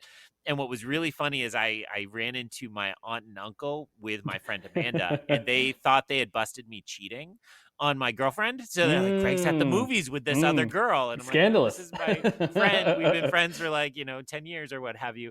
And so it was very funny. So I always associate that. I'm like, well, my uncle thinks he busted me cheating that time. But and then my wife's graduation was like a week after that. So I drove out and we went and saw it one time out in New York during that visit, as she kind of did all her senior stuff. And I think she at the time would have said that was her favorite of the prequels too. Like, enjoyed it. I did drag her, but she enjoyed it, and we had a good time. And it it really, back to the earlier conversation, it's like, yes, I graduated and I went and saw this movie, and now Star Wars is over. And yes, there were rumblings that there was a cartoon coming and all those things, but I was like, we will never go to the theater to see Star Wars again. And I really remember I was on my friend Anne's couch at 3 a.m. and I remember my head hitting the pillow, and just that sense of fulfillment. Like, I have now seen all of Star Wars, and I was so happy. It had fulfilled my expectations. I thought it was such a good movie.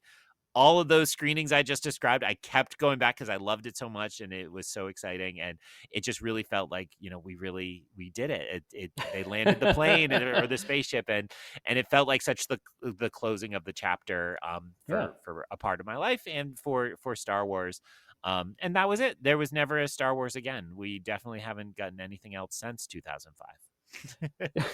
not a single second of Star Wars since then. How have we survived to this point? How have I survived as a Star Wars podcast? That is awesome. I love that you had several experiences. I think we need to bring back the midnight releases. I'm tired of these Thursday night preview screenings. Get them out of here. Get them out of here, guys. Midnight at Friday was how the premiere of a film was meant to be seen. Mm-hmm. with Amen.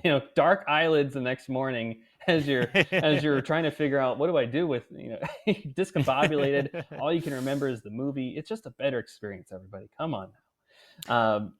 And not to be rude, but you cut out the normies. You only get the real weirdos at True, midnight, right? true. And you get the diehards, and sometimes the crowd is a little grumpy because whatever. But it was a totally different vibe than the 8 o'clock Thursday night screenings. So It really was. It really is. I miss this. I miss this. You know what I miss more than anything. I hope you're in the same camp on this one. I hate with a big passion reserved seating at movie theaters. oh I I really? I loathe it entirely. Loathe Oh entirely. I am a fan of you, if of the democratization of movie theaters. Right. yeah. If you want the best seat in the house, you make it a point to get there, and you get your ticket, you get your snacks, and then you find the optimal seat and you sit there. And you know what? You You're earned it there. because you paid it with your time, rather than literally paying time to not be there and then get your seat. yeah. Like, Yeah. not fair to me. I understand why they do it. Is because you can buy your ticket, and if you don't show up, I still got your money. Right. Uh, but Well, I and miss those days. there was a plan for a while where they were going to make the best seats cost a little more. Thank God that died, because I would be AMC 100% with really you on hit that. hit a hard one on that one. Yeah, I will say. So most of the time when I go to the movies, it's like me and two other weirdos by ourselves. So it often doesn't come up, but it was there was something special about that sitting in the theater and kind of earning it. I remember Two Towers. We went early to buy our tickets when the theater opened with the Mhm. plan we'd go get dinner and then go back. And then we saw everybody was buying their ticket and going right in. So I think we got into the theater at like Oof. 4 for the 7 o'clock screening of that film, and it was like, I And can't you just sat there believe and you're we're starving. just here. And it's like longer than the longest movie we could possibly imagine. We were Mhm. sitting in the theater before that. So yeah, I don't remember specifically getting there really early. I do know the movie theater we went to was at a kind of dying mall, and that Oh mall no. has since been leveled and turned into a Whole Foods. Oh So no. so I drive through that No. area because it's near where my in-laws live. And I do think, like, hey, that Whole Foods parking lot, that's where I saw Revenge of the Sith, a really special movie, and yet it's gone entirely Oh, now. this is the worst. I mourn for every theater we lose. Yeah, yeah, It's terrible. absolutely. I miss the $2 theater. Like when they're past their run and they're still, they had folks. They used to have theaters for when movies get done with their initial run, and then you could Yeah, watch it there. Now we have streaming, and it loses its luster. Like, if you it's happen to miss a movie unbelievable. because they were only in it for a week, you'd be able to get it for $2 later down the Yeah, road. Oh yeah. gosh, a true miss to our society.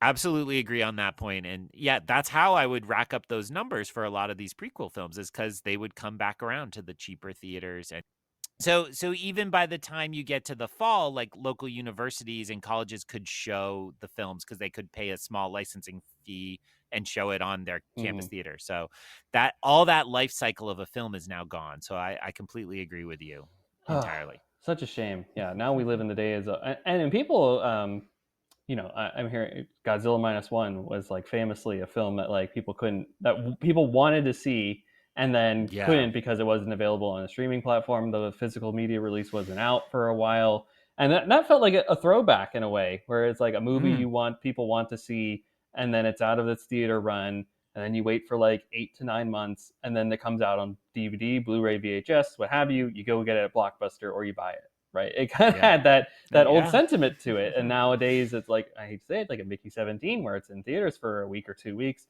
and then lo and behold, you can get Prime Cinema in home right there for 20 Yeah. bucks to rent. And I'm like, man, this is the death of the industry right in front of our eyes.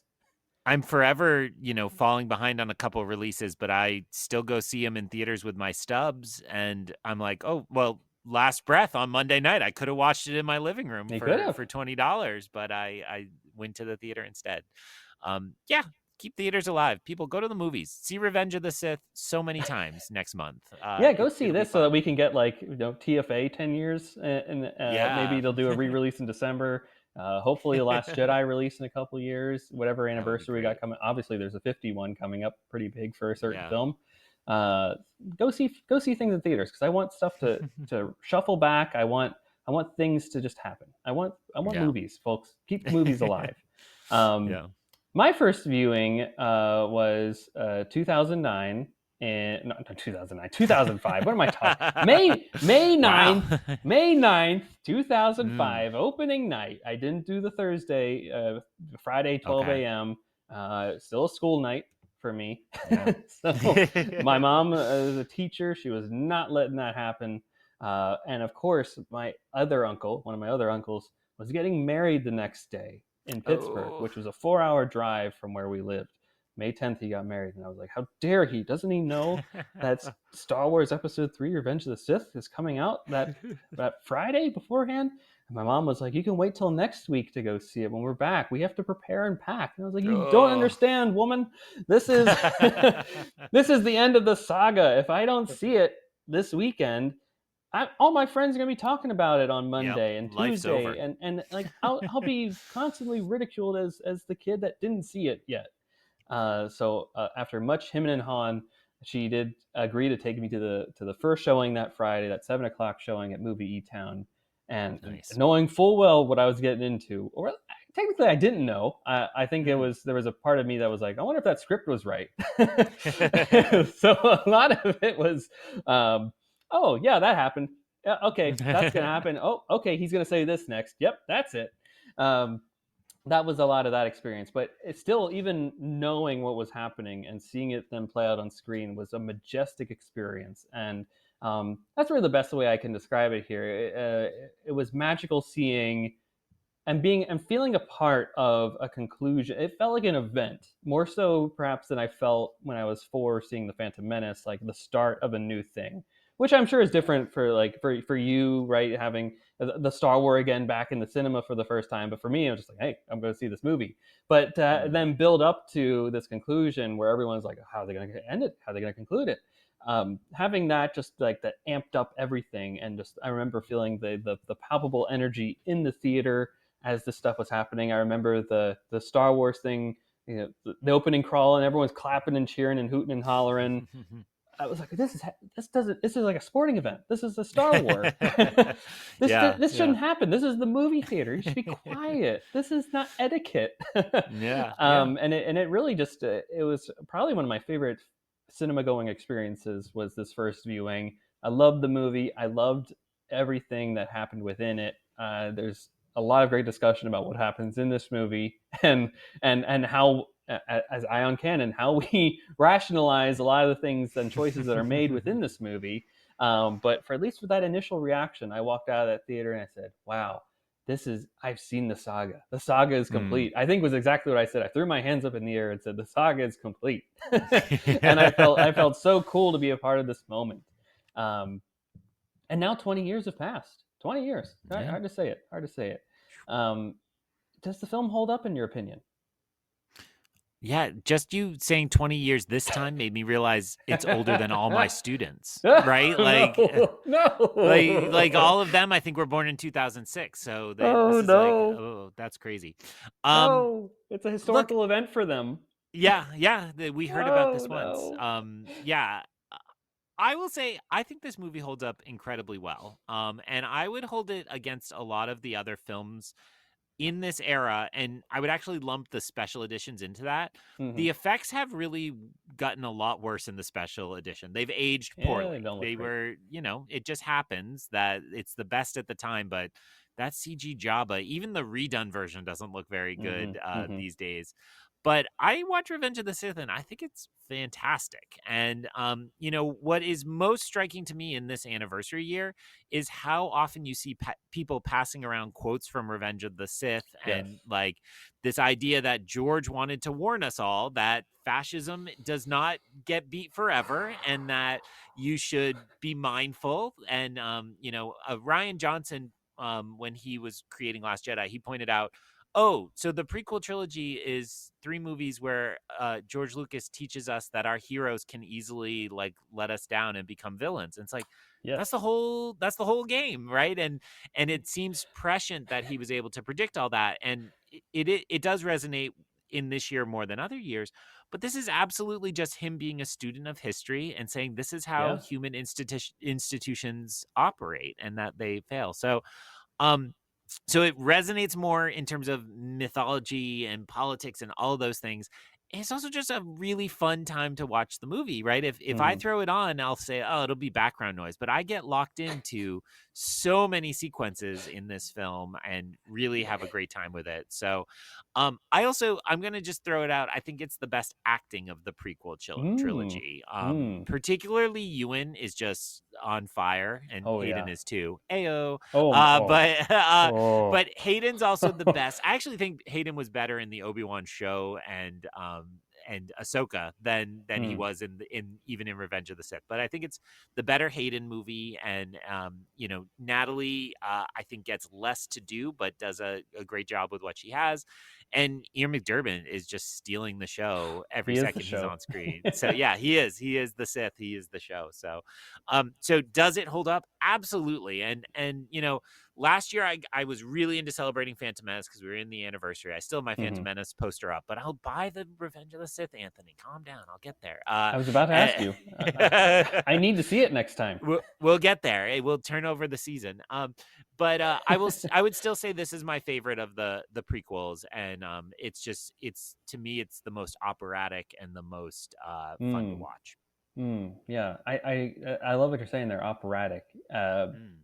This film has that aura of like this is a big epic in a way. Like Yeah. as soon as you hear those first drums right after war, and then you hear the drums, and then it opens up into the big space battle over Coruscant. I mean, like that's how you start a movie. The Yeah. music swells. John Williams with the Force theme, and I feel like this is like I know it's not the Jedi at the height of their power or at the height of their existence, but it feels like it. Like you feel like you're a Mm. part of this grand adventure that is then going off, which in a way is rarely replicated, I guess, in a Star Wars since then. Which, and I'm glad that you noted how this film is timeless, unfortunately, in the fact Yeah. that of what it's trying to say, as in Yeah. uh, fascists are created over time and not overnight, and Hmm. oftentimes democracies give away the Yeah. power to folks. It's interesting to say that concept in 2025, but here we are, folks. Pay attention to the news and pay attention to those that we elect, and it's a very important message across the board.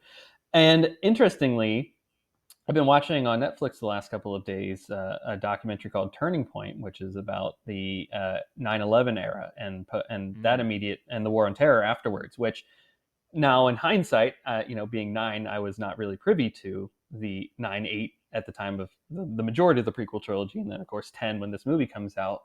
The politics of post 9/11 America was not really like front and center in my life at that point.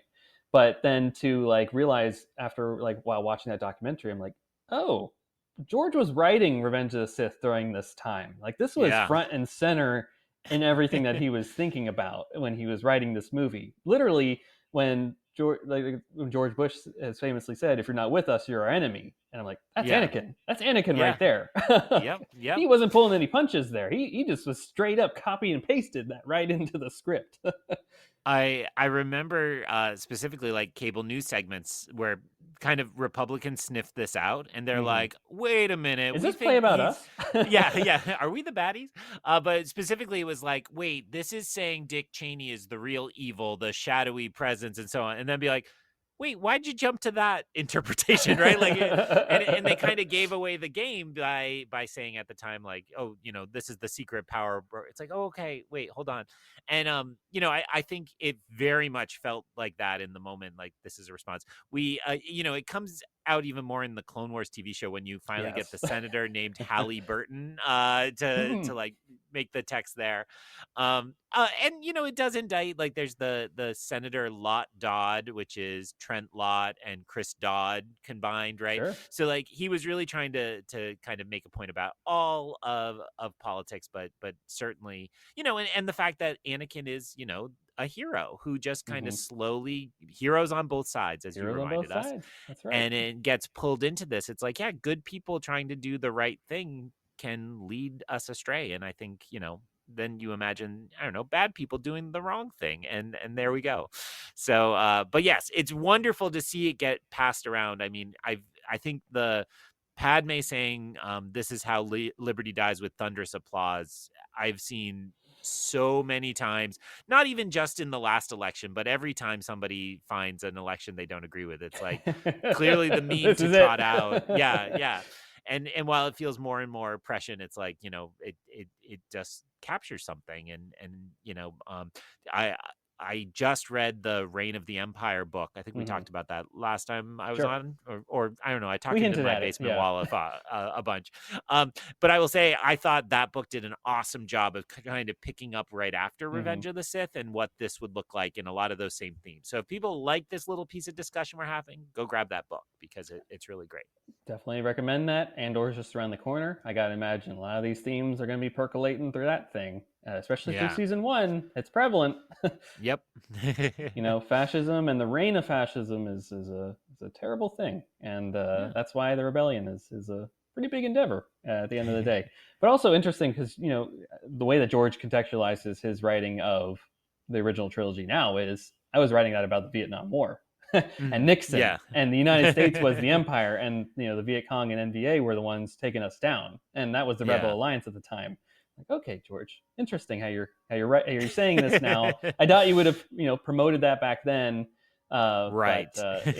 George Lucas being George, and a guy that's always worn his politics on his sleeve. He's never really like shied away from it. Yeah. But this is an important lesson to learn, and like you said, our heroes. One day you can go down the wrong path, and you're breaking my heart, Anakin, Yeah. by Yeah. doing so. It's what you plan to do. And it's inspiring to see how many of the George Lucas politics quotes that are getting passed around Love these it. days Yeah, are really from this era. It's a lot of the big interviews he did kind of as he said goodbye to the saga at the time. yeah. And you're absolutely right. It's like he didn't hide it. He just, said whatever he wanted to say, and it just proved to be right in so many ways. Now, there are reports that he now is like wanting to build a spaceship to another planet. So it's probably good George stays out of the limelight, but we have this memory of him being so on top of things. George, finish your museum first. I've been waiting for Yeah. years for that thing to open up. You know how many times I've had to cancel a trip to Los Angeles just because I'm like, I want to Yeah. be there for the opening of this movie, or not the movie, Ugh, but for the for the museum, and I'm museum. Yeah. like, dang it, like this thing keeps pushing its release date back. I gotta get there. I'm hoping Yeah. that because they're doing the Jaws exhibit at the Academy Museum, that I'm somehow Mm. able to swing a twofer To do out both. there Yeah. to do both, and then take a trip to Hawaii and create the next Indiana Jones franchise out Yeah. there. Hey, there you go. It all comes back to George somehow. And speaking of it all coming back to George, like Revenge of the Sith is filled like with it. Like its intent was to fill gaps. Right? It's that Mm. movie that's like exists in the ether as like at the time it came out as this like open middle piece of the pie of the puzzle, so to speak. There were so many things that it had to like touch upon in order to like contextually finish the story of the saga. So we're talking Order 66, the birth of the twins, Anakin versus Obi-Wan, how did Vader come to be, all that kind of stuff, just to name a few here. Which reveal in 2005 were you most looking forward to seeing and why? And then ultimately, did the answer you get live up to your expectation? I think in 2005, my heart was in the I got to see this giant duel. And certainly the Mm-hmm, promotional mm-hmm. material made it clear it was going to be a You were going to giant get it. duel. Yeah. Yeah.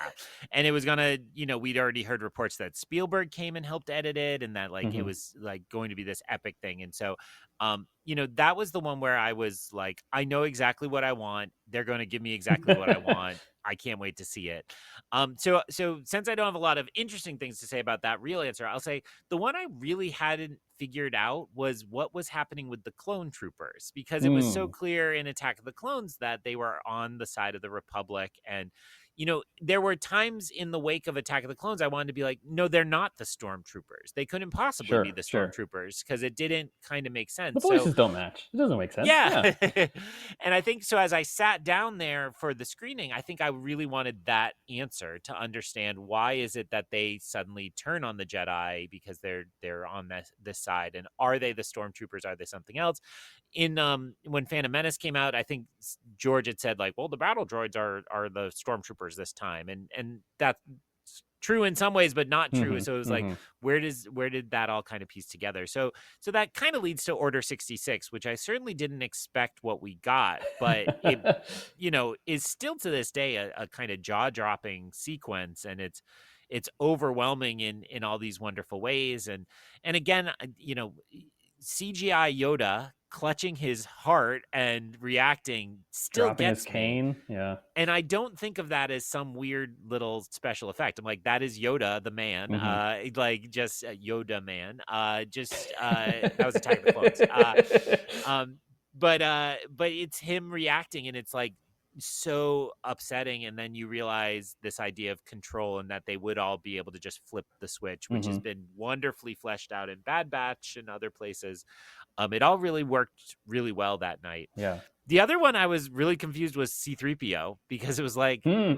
he should know all this. And so I would say I Have his mind wasn't wiped. dissatisfied, but it was like such a throwaway moment. But at least they remembered it too, right? It was just Yeah. like, oh right, he can't know any of these things. And the beauty of seemingly R2 knows it all the whole time and Yep. can fill in any of the gaps is pretty And then great. does. Right? Yeah. At Rise of Skywalker, he's able like, screw this, I'm giving you your brain back. I can't handle this bumbling guy telling everybody all this nonsense here and there. Yeah. I love it, and I'm surprised you didn't say one of my favorite ones, which is Obi-Wan having to pick up Anakin's lightsaber inexplicably. Which they almost forgot, right? Is part of the lore that they had to go back and do it in pickups because they forgot they had to do that. Crap, you have to do that. I love Obi-Wan also wearing the robes that he'll wear in A New Hope, just to for the next 20 years, show that he's never changed his outfit in the last 20 years. Yeah, unbelievable. Your father would have wanted you to have this, as I left him while he was burning to a crisp and telling me he hates me. He didn't even know you guys made it to life. I don't know. We'll figure this out later. I love the duel too. I will say, knowing what was going to happen, a lot of these weren't really big reveals for me in the theater. I had a sense they were coming once a lot of the pieces started falling into place. But as a script it does, they don't really do action scenes well. They'll just usually give like scenic notes and like director cues and all that stuff for how to shoot the action sequences. But in terms of actually executing it, that is a on-set choreographed kind of deal that a script can't really replicate for us in terms of how screenwriting is done.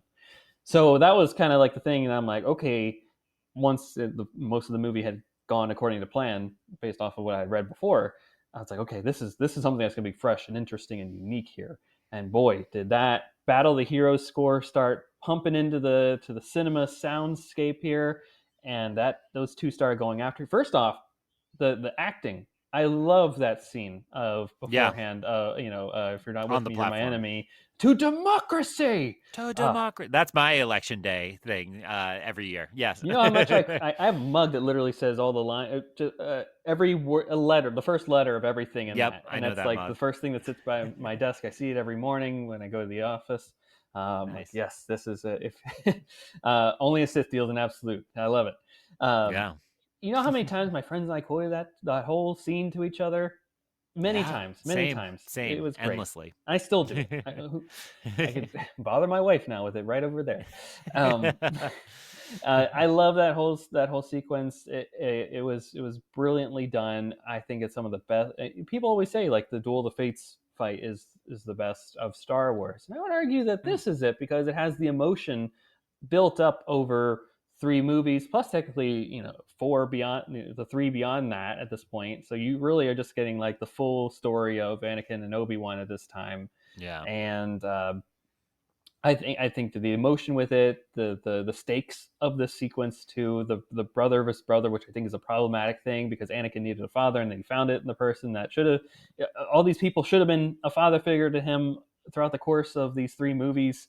And none of them ever stepped up to it, and that's the fault of the Jedi, and that's why they ultimately collapse here at the end of this. All things here, it's tragic, it's sad. All this, there's frankly nothing good that comes out of Revenge of the Sith, other than the birth of the twins and that they're hidden for a little bit until they come when they come of age. It's their time to take control of the story here.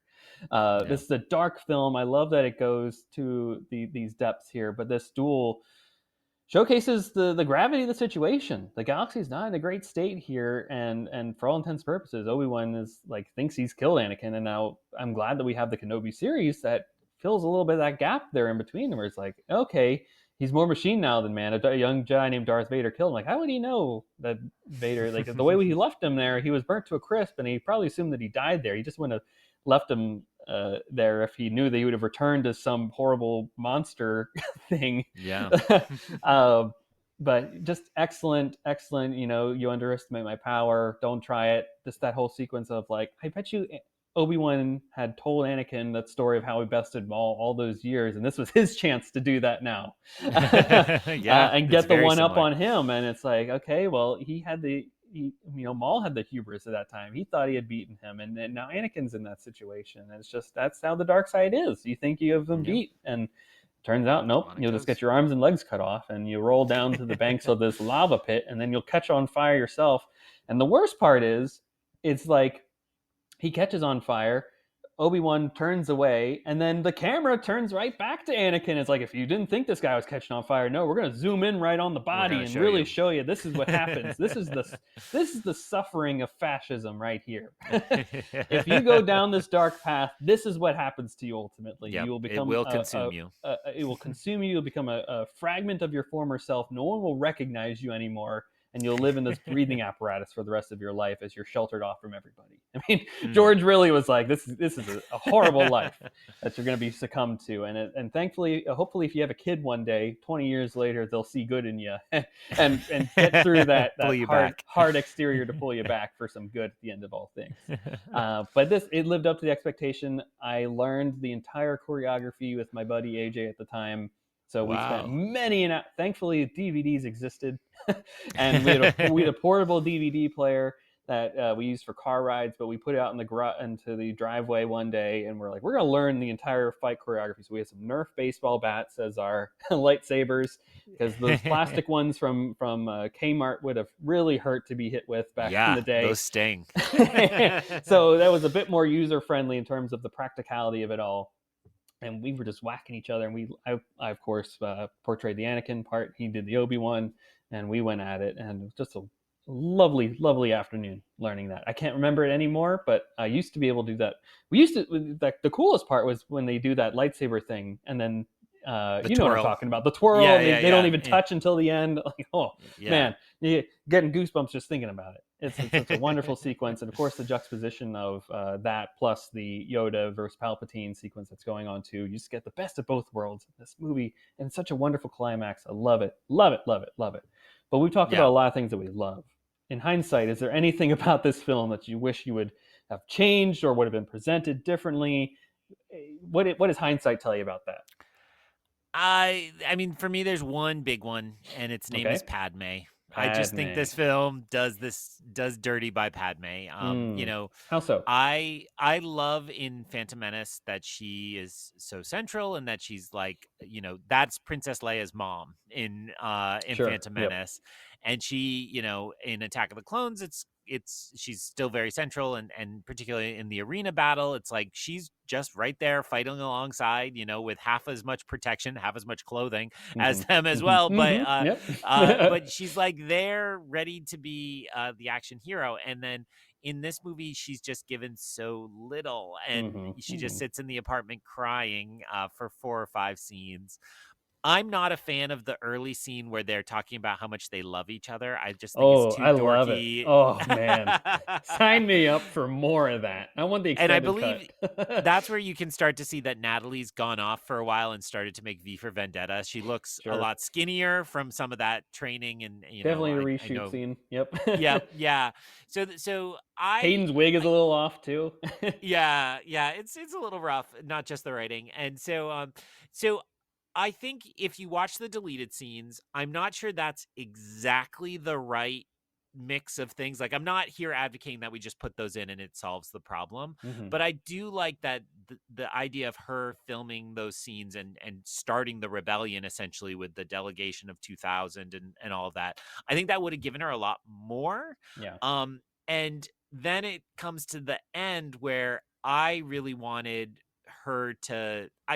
It sounds terrible. I think Anakin needed to kill her outright because the way it looks, Mm, where she's mm, kind of giving up on her children, that to me is a betrayal of her character. sure. I understand you need her to kind of be alive until they get to Polis Massa and all that, but like, it seems to me that the fact that she's kind of back awake and then names the kids and then um gives Passes up away. seemingly. I mean, there's lots of fan theories Mhm. about Sidious Sure. is siphoning her energy or something like that. And Could I think be. it's Yeah. because a lot of us feel that Padme would not have quit on those two children, right? Hmm. In that Hmm. moment, I find it very hard to believe the character of Padme as established would say, "All right, kids, go save daddy. I'm gone now." And so that to me is the piece I would change if I had the arrogance to make changes. But Hmm. you Hmm. know, I do think supplementary materials have helped with that a lot. Yeah. The Padme novels, the novelization itself, all those things kind of have worked on that moment a bit. Yeah, I mean, I certainly wish that the deleted scene was included too. I do also understand it's not inclusion because I feel like this is arguably one of the most well paced Star Wars films. And I'm like, I don't know where Yeah. this would fit here because Anakin is the protagonist of this, and all of the story serves to serve Anakin's story, and to detract from the wonderfully done pacing of the juicy solicitation of Palpatine for Anakin throughout the course of the movie. It may have just been a little too wonky to be included in there. I think that's Now, probably right. Yeah. I do. So this is I forgive this film a lot more for it now that Clone Wars exists. But I Mhm. also I take a little bit of offense at Clone Wars, and this is because they had the chance to incorporate more Padme, and particularly season 7, season 6, um, those later seasons when we're getting closer to Revenge of the Sith. Yeah. Especially when they're going back and redoing season 7 and updating a lot of the stuff and adding new scenes and sequences and all that stuff. They had an absolute opportunity to add. Who said it had to be 12 episodes, right? It didn't have to be Yeah. that. They could have added another arc, of course, and added more Padme and did more about perhaps the creation of the rebellion and just created that canon wise differently. So I will say, like, it's a shame that they had the opportunity in hindsight, knowing that this was a critique of fans, that they could have fixed a lot of this critique later on. And now, of course, E.K. Johnston has done an excellent job fleshing out the character a lot more. And the Padme trilogy, I really like those books a lot. Same. But I think you and I are also of the agreement that it's a shame that books have to often take up the slack of fixing a lot of like some of the fan criticisms of characters and their quote unquote justice in movies. Yeah. Yeah. Now, I will say, I think the Padme question is a hard one in this movie, especially because of how dark the movie is. Yeah. Literally, with the main character being burnt alive, a killing of children. To have the main character, who is our protagonist, then Anakin kills her. I mean, I think that's Yeah. exactly how Yeah. it is. To outright say, which they basically do say, in your anger you killed her, right? Yeah. But Yeah. it's being told to Vader, which I think we're more apt to agree with. Like Vader would kill somebody, and it's also kind of left up into interpretation of like, what she couldn't have. She was alive. I felt like that whole thing. It's the Star Wars tip of the Yeah. iceberg kind of thing. But to add one more thing to the mix of an already dark quote unquote children's film, where the main character is choking out his loved one, pregnant loved one, right then and Yeah. there. I mean, man, that's a lot for a kid to take in when they're already being over in a day with the death of just about every Jedi they've known and loved over the last 6 years. Children of their similar age being chopped down in front of them by the main character. The same guy getting burnt alive to a crisp. Like, it's a lot in that last It 20 is. plus minutes there. And to add he choked out his wife and killed her would be an outright tough one to add there logistically. The other theory that I always propose to people when we talk about Padme, and I agree totally. Well, I will say this movie did force us all to go onto the internet and then look up: is it possible to die of a broken heart? Turns out, folks, real medical condition. I Yeah. don't know if George was onto something with this, but as much as we are like Padme would have fought through it, look, if medicine says it's possible, therefore she may be one of a few, but it does exist out there, folks. Mm. I like to surmise the theory of, so it's droids, of course, that are inspecting her. Those medical droids says, "Oopa, oopa." They're doing the Ooh-bah. the Yeah. the things. Anakin, of course, chokes her out. I don't know what the Force does to like your throat when you're being like the. It's not like Mm. an invisible hand that we see. Like, does it affect the trachea in certain ways? Like, is that how? Is it really that she died because she couldn't get oxygen to her because she was also pregnant and on a volcanic planet being choked out by her husband? And then the droids are like, we don't understand why because they can't understand the Force and how it affected the Oh, body. I like that. That's another way that I've kind of rationalized that to make it Yeah, work. Like this, every Star that Wars film works. comes out, a new thing comes out, and we have to rationalize. Okay, this is how we contextualize it in the grand scheme of things, and that's another one I will throw in the mix there. I do like the Palpatine one, where he's either taking the Force. I like the one where he's taking the Force life force from her and then throwing it in Anakin because he's Yeah. barely alive to begin with when they find him there. I like that one too because that's an interesting one. I think the smile that Palpatine gives in that sequence is great too. He's like, ha ha ha. Mm. It's kind of sneaky. Maybe it's because he has his ultimate victory, and now Anakin isn't tied to anything that he's aware of. All of his Yeah. loose ends are gone. He can now just be agent of the Empire, going out and doing the bad will of the Empire everywhere.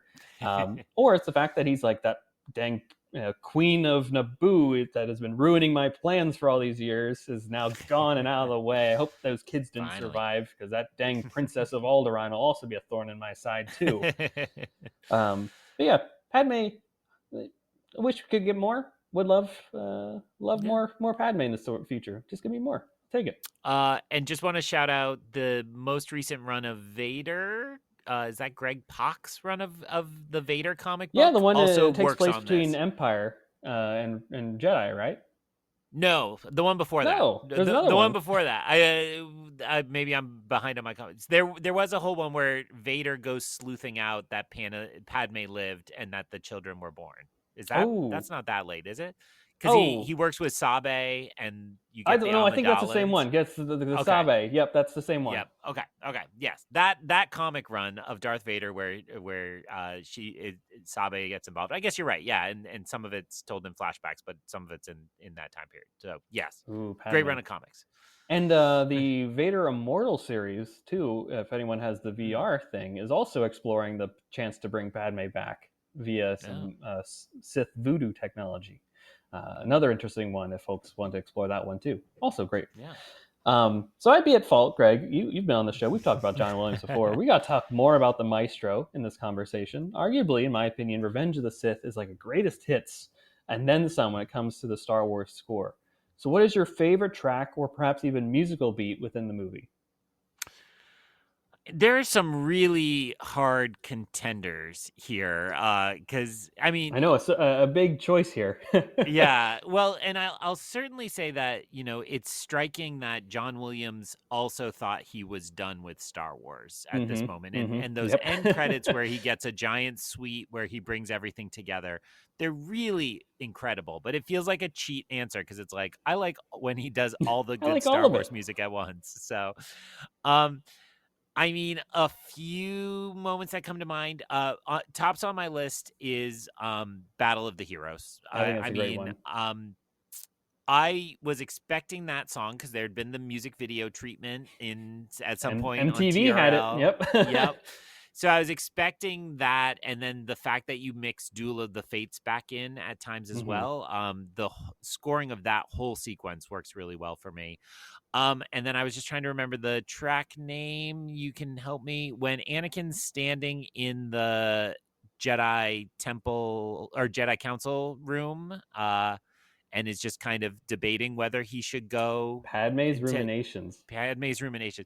The way the chorus is used there Oh, is different so and dark. really haunting and wonderful. And the shots of both of them kind of staring at each other but not really staring at each other With the is tear in the going down his distance cheek between them. too. Oh, Yeah, it all works really well, but the music is what glues it together there. So I'll take Battles of the Hero with that as a runner up.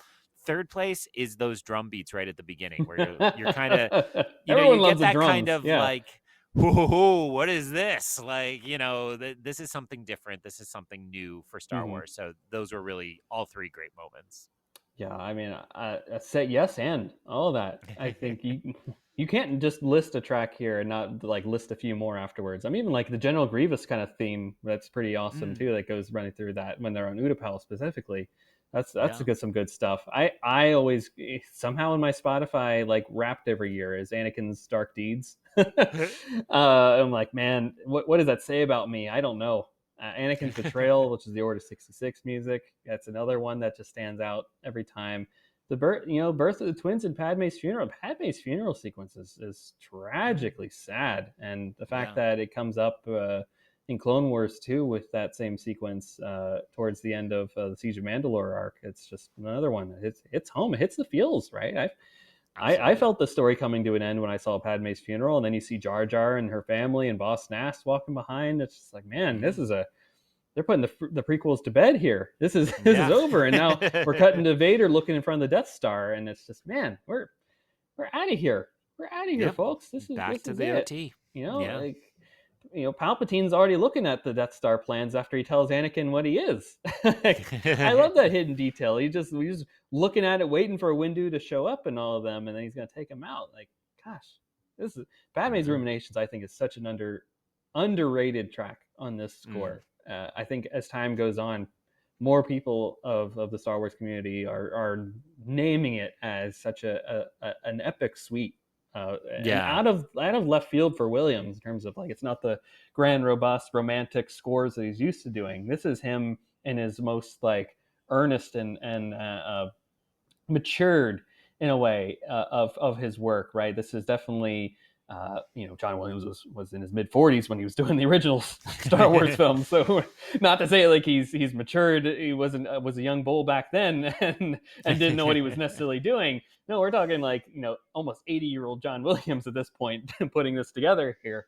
But it's crazy to say like, all right, he's coming to his own as a matured film scorer here. But we're talking like the influence of some of his work that he'd done since this. Like I'm thinking like Amistad and Munich specifically, Mm, Memoirs of a Geisha that he's currently working on at this time too, and it's like all that's coming into play here. So it's like he's not just working on these like Spielberg fun wacky kids films, Jurassic Parks and all that stuff. No, we're seeing the effect of like Schindler's List in his life and Empire of the Sun and these other films that he'd be working on since yeah. then. Good point. Now coming together, and he's like, all right, this is a darker film.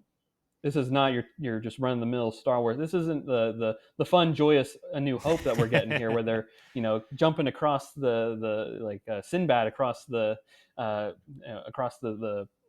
way there, and it's not this swashbuckling adventure. No, this is your hero choosing this dark path because he feels like he's backed into a corner. This is the only way forward for him. Yeah. He's like, only my new power. Love won't save you, Padme. Only my new powers will. He's like, oh, okay. He's done. He's so narrow minded in this front, and love has forced him into this. Love has blinded you. Padme says it directly to him, and he's like, no, it hasn't, but obviously it has. And honestly, after losing Ahsoka, it just adds to like losing Ahsoka, losing his mom. They're not talking to each other. The Jedi are literally like, I don't trust him. That's Yeah. crazy. That is Yeah. crazy. They won't even trust the quote unquote chosen one. Like Mace Windu is not a good guy at the end, and No. and and Anakin is literally like this is against the Jedi code. What you're doing here to this Yeah. guy now he says everything right up until the point where he's like, I need him.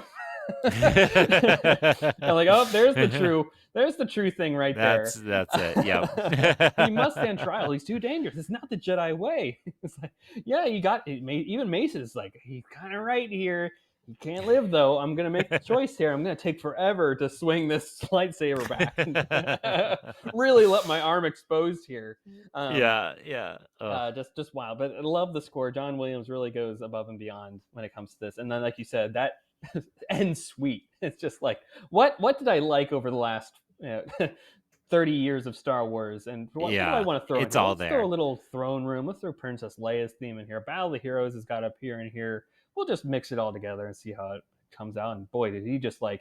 I see the meme a lot of times on the internet, like the piano on fire. There's like some guy playing Right. a piano, and I'm like, that's just John Williams. But Yeah. particularly that's Revenge of the Sith, John Williams. Yeah, and I think, this would be if my house is burning down, I can grab one of I mean, we could say the 9, but one of the 6 soundtracks. This is the one. I mean, I Mhm. think this is the 'Cause best you get single everything. album of Star Wars music. Yeah.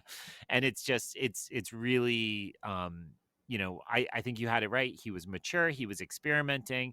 The Padme's ruminations also makes me think of something like Hans Zimmer doing the Dune score. Yeah, Like I mean, it certainly an it influence feels there. much more like that, and something otherworldly and haunting. So it's all there, and I wonder if in the grand sweep of movie music, if the prequel trilogy might be picked out a little bit more for its influences, the mixing of the Mm, choral with the orchestra that we've seen yeah. kind of replicated across other films might stand out a little more than what Star Wars did. Well, when we come back for the 50th anniversary of Revenge of the Sith and these questions that I'll ask again, then we'll We'll know for sure. recontextualize in a different sense how impactful when you have the people that are, in school today watching these movies and getting inspired. Then they'll do interviews years in the future and go, "Well, what inspired you to do this?" Well, Padme's ruminations was This one the moment. quintessential moment of my young career, where I was like, this is what I have to do. I have to create music for score. Yeah. I think that'd be awesome. Also, stay tuned, folks. We'll get into that conversation years down the line. Check back in 30 years. So, Greg, finally, what are some of your favorite moments for this movie? If you haven't already listed as many of them already, but feel free to list as many as you want We've that hit come to mind.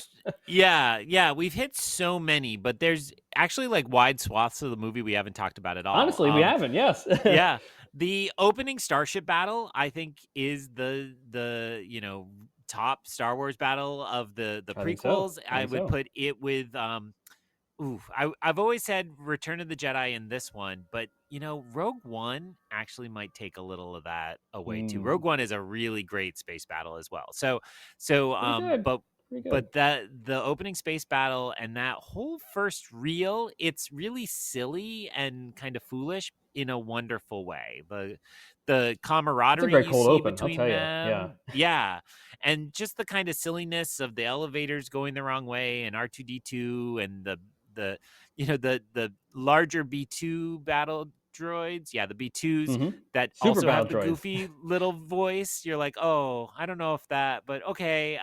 But all that works. Like I love that whole opening sequence up until the crash on Coruscant. We haven't talked about it much, but it's great. The duel there with Dooku and Mm. the do it. It all Yep. works really well. He took your hand and you wanted revenge. It's only Yeah. natural. And then also in the category of silly, but I will always smile when I see it is Boga. I love Boga, Mm, and the mm. fact I always think of in the special editions. George talked about there's a special feature called Anatomy of a Dewback where he talks about how some things you do for story and some things you do just because you Because it's amuse fun. yourself and it's fun. And Boga seems to be that to me. It seems to be like George now showing how far the technology has come that he can do this full CGI lizard bird, Yep. and I love it, and I love all of the Utapau sequence because Kenobi's featured so prominently. Hey, hello there. Um, Hello there, and all of that right down to so uncivilized. I thought that was like the best moment when Quintessential I walked out of Kenobi. that theaters. Yeah, it's just so wonderful, and even like the chase is all really fun. So those would be two that we haven't talked a lot about. I mean, I of course would say Battle of the Heroes. I of course would say Order 66. All of these really Mm. highlights of the film, but I my Star Wars favorites are the big mythic ones and the goofy stuff. And the fun So stuff in the that's my same goofy way. stuff. Well, Yeah. you have to have both because I think it's like going back to my point about how I think this is one of the most exequently paced uh, Star Wars film, because you have the intersection of the goofy, somewhat comic Obi-Wan Utapau sequence interjoined with the seduction of Anakin Skywalker to the dark side. Yeah, yeah. You have these really juicy scenes where Palpatine is like really getting knee deep into like, if you do this for me, I have the power that can save the one you love. Here's the excellent, probably one of my favorite scenes in all of Star Wars, the Darth Plagueis Yeah. tale of Oh Darth yeah. Plagueis the Of Wise. I course. mean, like arguably like the thing that people love the most about the prequel trilogy, aside from the lightsaber duels, is that sequence. Um, Yeah. and then you have that, and then it cuts over to whoop whoop whoop whoop, and then Cody comes down, and you have this huge battle sequence, and it's like, okay, Yeah. this is great. It allows you to breathe in a way in between those moments where you're like, wow, I'm seeing one of my favorite characters, my favorite character in this saga, choose to be a bad person because they Yeah. feel like they're backed into a corner, and that's the only option they have. They've been dangled this fruit, this forbidden fruit that's in front of them. I mean, again, it's unfortunate because he's the only person that is offering any form of sympathy or support for him at this time. Obi-Wan's off. I feel like that was an intended thing. Like Palpatine knew this was going to happen.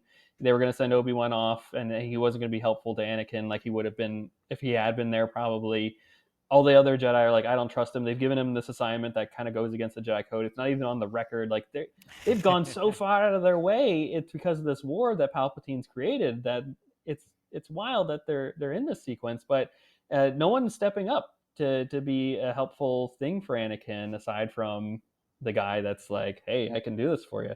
And that's the Yep. thing that I want to note for the audience. I'm going to keep harking on this point is that people that give you easy solutions to complicated problems, like there's something inherently evil and wrong about that. Like there's a reason they're a complicated problem, and complicated problems have complicated solutions, and that's why they Yeah. are difficult to implement. You should trust that there's a reason why there isn't something implemented that helps people right away, because it is a complicated situation. As soon as someone promises you that they're going to fix it super easily without giving you any of the details, right? He dangles that forbidden fruit of, well, he taught his apprentice everything he knows, and then ironic, he died in his sleep, right? He saved the ones he loves from dying and all that stuff, but he was able to save himself. And then later on, he's like, only through me will you achieve a power greater to save the ones you love and all that stuff. He never really tells Anakin how it's possible to do that. Yeah. And eventually he gets what he wants out of Anakin. Anakin says, I pledge myself to your teachings. And he's like, well, only one has achieved it, but I think if we work together, we can figure it out. And he's like, what? And then Anakin just kind of goes with it because he's too far deep in it at this point. Yep. It's not like Yoda would have welcomed him back. He's like, well, it's okay that you cut off Mace Windu's arm. You at least owned up to it, and you got thrown out of a window there. It just wouldn't have worked out, folks. He's too Yeah. into this now. Yeah. And then later on, Palpatine is like, once you go to Mustafar and take out all the separatist leaders, then you'll be strong enough in the dark side that we can do this and figure Moving out the those secret. It's goalposts. always moving Yep. the goalposts. That's what these people Yep. do. They just manipulate people and offer up an easy solution, and they just keep moving it, and they're trapped in this system that they keep pushing that goalpost for and trying to achieve it. And then when they get there, it keeps moving again. It just comes back Yeah. to George having a thing to say about this. And unfortunately, Anakin is the tragedy that could be all of us, any of us, if push came to shove here. But like I said, another great theme of this movie is you never know the impact you can have on someone just by saying the right thing at the right time. Yoda does not say the right thing at the right time when he's like, I'm Oh, having it's so premonitions, painful. and then he's like, just let him die. Let him die. It's great. They get to, not sound advice, and I guess from a mindfulness perspective, and from definitely an Eastern philosophy, but most people aren't going to just respond to that with general eagerness right away. Yeah. Like, I get it, you're almost 900 years old, Yoda. You've seen a lot of people die, and you've had to rationalize, and you've worked through those emotions over time. But like Anakin is 22, folks. Anakin is 22 canonically at the time of this movie. So Wow. he's only had his mom, then the last time he saw her was literally dying in his arms, and he took out a whole Tusken camp because of that. So like maybe they should have found a different approach to therapy with Anakin in this moment. But yeah, this film is chock full of great stuff. Great stuff across the Absolutely. board. Yeah. Just so beautifully well done. George had a lot to say, and we get to celebrate it all this time. It's just excellent, excellent 20 stuff. years. Yeah. 20 years. Wow. Greg, do you have anything else about this movie that we may have only lightly touched upon? Because we did only scratch the surface, I Yeah. feel like, almost 2 hours into this. And I feel like we've barely, we've celebrated a lot of this movie, but there's always so much more to chat about in this thing, which I think it just shows the layers of Revenge of the Sith. It makes you appreciate those minute by minute podcasts because it's like, Yes, yeah, you they could are really forced to talk about minute by yeah, minute. you could do it. And I think I just want to land on, where we began, which is that like it really just has this wonderfully satisfying feeling because it fits all the pieces together and it does make it feel complete. And I, of course, have a lot of love for the sequel trilogy, but the way this like very uniquely became a trilogy where we filled in the backstory. Yeah, It's never going to happen quite again that way, and probably it's not. so unique Yeah. as like a film franchise. And I think part of why this one stands out over Phantom Menace and Attack of the Clones for me is that it does have that satisfying feeling of slipping the last piece in and knowing what the whole image is and getting that. So Yeah. maybe the one guy I love that we haven't shouted out, Jimmy Smits, Space Jimmy Oh my Smits as gosh. Bail Organa. Always great to see him. He's got a Oh. little more meat this time around. Again, that new book lets you picture him in your head, at least thinking about Bail. And I think he's really come to own that character through Kenobi too. And it's just so great. And I really liked him at the time and in this mix. I love that George cameos. I love that George's kids love it. cameo. It just kind of feels like it was a big celebration. And, I think this will continue to be a celebration for me as the year continues, both because it's in theaters and you go see Star Wars when it's on the big screen, but also because it's just really fun to think about all that we've experienced since Revenge of the Sith. And for a lot of the grumpy fans, Revenge of the Sith was like, finally they got one right. This should have been episode 1, and we would have built from there. But it's really funny now that in hindsight, it's like all these naysayers are like, well, the prequel trilogy was great because it was George. It's like, I remember what you said back then. Trust me. So, they were not kind. We've got the receipts. So it's really nice to kind of in this extended prequel renaissance we've experienced really since the Phantom Menace 20th, I would say, when people felt safe kind of coming out as prequel. It's been nice to see that these actors get a lot of credit. George gets a lot of credit. And I think this will be remembered. I'm always curious when the non-Star Wars podcasts in my feed, the film podcasts kind of tackle one of these. And last year when Phantom Menace grossed so much money, a couple of them really had to be like, I guess people like the Phantom Menace now. And always did. Yeah. So it's really fun to hear the kind of general public change their perception on these, and I expect we're in for that over the next month, and I'm here for it, right? Action figures, Lego sets, let's do it all again. Popcorn buckets this time. Re-release the Lego games. Do it again. Done. Oh, I'm sure they're easy to do. Yeah, absolutely. Wonderful. Well, Greg, thank you so much for coming on and celebrating this incredible climactic film of the Skywalker saga. Where can the folks find you online, and what are the cool stuff you got going on in your neck of the woods? Well, absolutely. Always a pleasure to be on. And this was a great one. It was a pretty easy one in terms of what you asked of me. It was more fun than challenging. So let's see. As you mentioned, we are just about on Andor season. So I will be joining Greg McLaughlin on Rebel Base Card. I have not heard from him how we're doing it, if we're really just doing 3 episodes or if we're going to split them up by...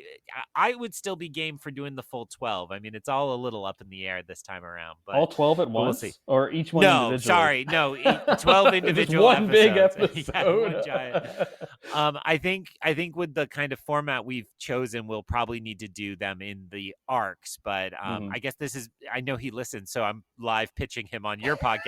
I think what we should do is kind of do the reactions each week, and then maybe take the summer to go one by one and really unpack them. Maybe change up the questions format a little because it's a little different. And I'm also Greg M. Thanks, Greg. Send me a text and we'll figure it out. And then I'm also on Long Take Review, and when you're listening to this, I believe within the next week, the annual hype draft should drop, and I will say a lot of times we get told, like the show, but I haven't seen enough of the movies to listen. The hype draft is an episode you don't have to have seen anything. So this would be the 4 main co-hosts picking out what movies we're most excited for in the year to come.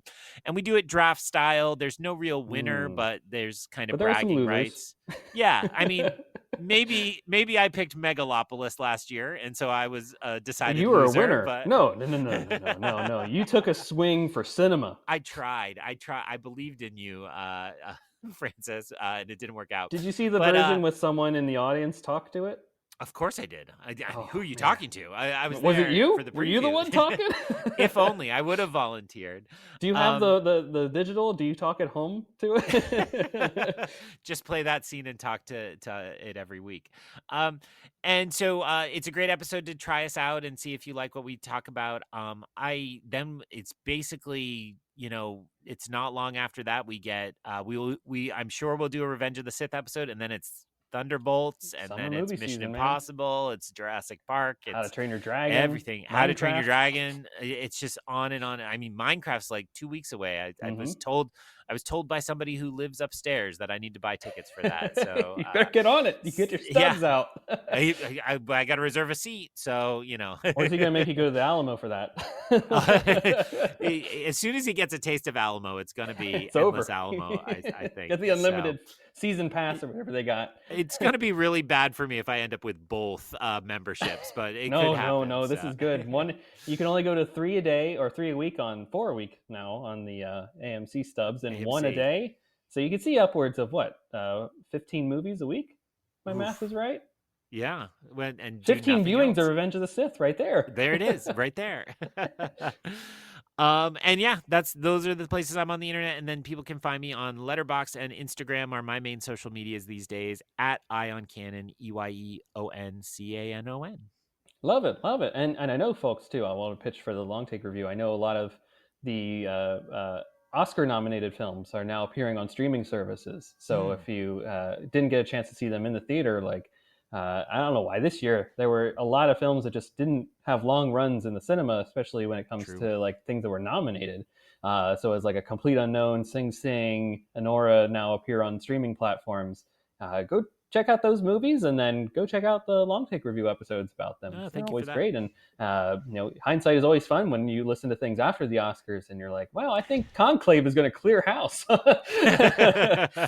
and behold, folks, spoiler alert, it didn't. No, also, you thought Brutalist 2 had a good chance at running the we house, definitely said nomination reaction show. We definitely said, nope, Complete Unknown is going to come in and take these. And you thought too. They got blanked, completely blanked.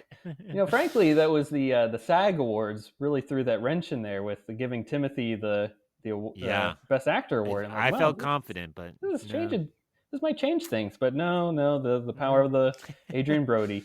Which speaking of which, I did throw to PT, your co-host, on Long Take Review, a couple of ideas for episodes, which I've already pitched them to you, but I was told pitch them to PT. So yes, PT, if you happen to be listening to this, I'm still listening. I'm still listening for those upcoming episodes here. But awesome. Wonderful stuff, folks. Go follow Greg on all the channels, and of course, we'll be back with another episode. I don't know if it'll be another Revenge of the Sith episode yet or not.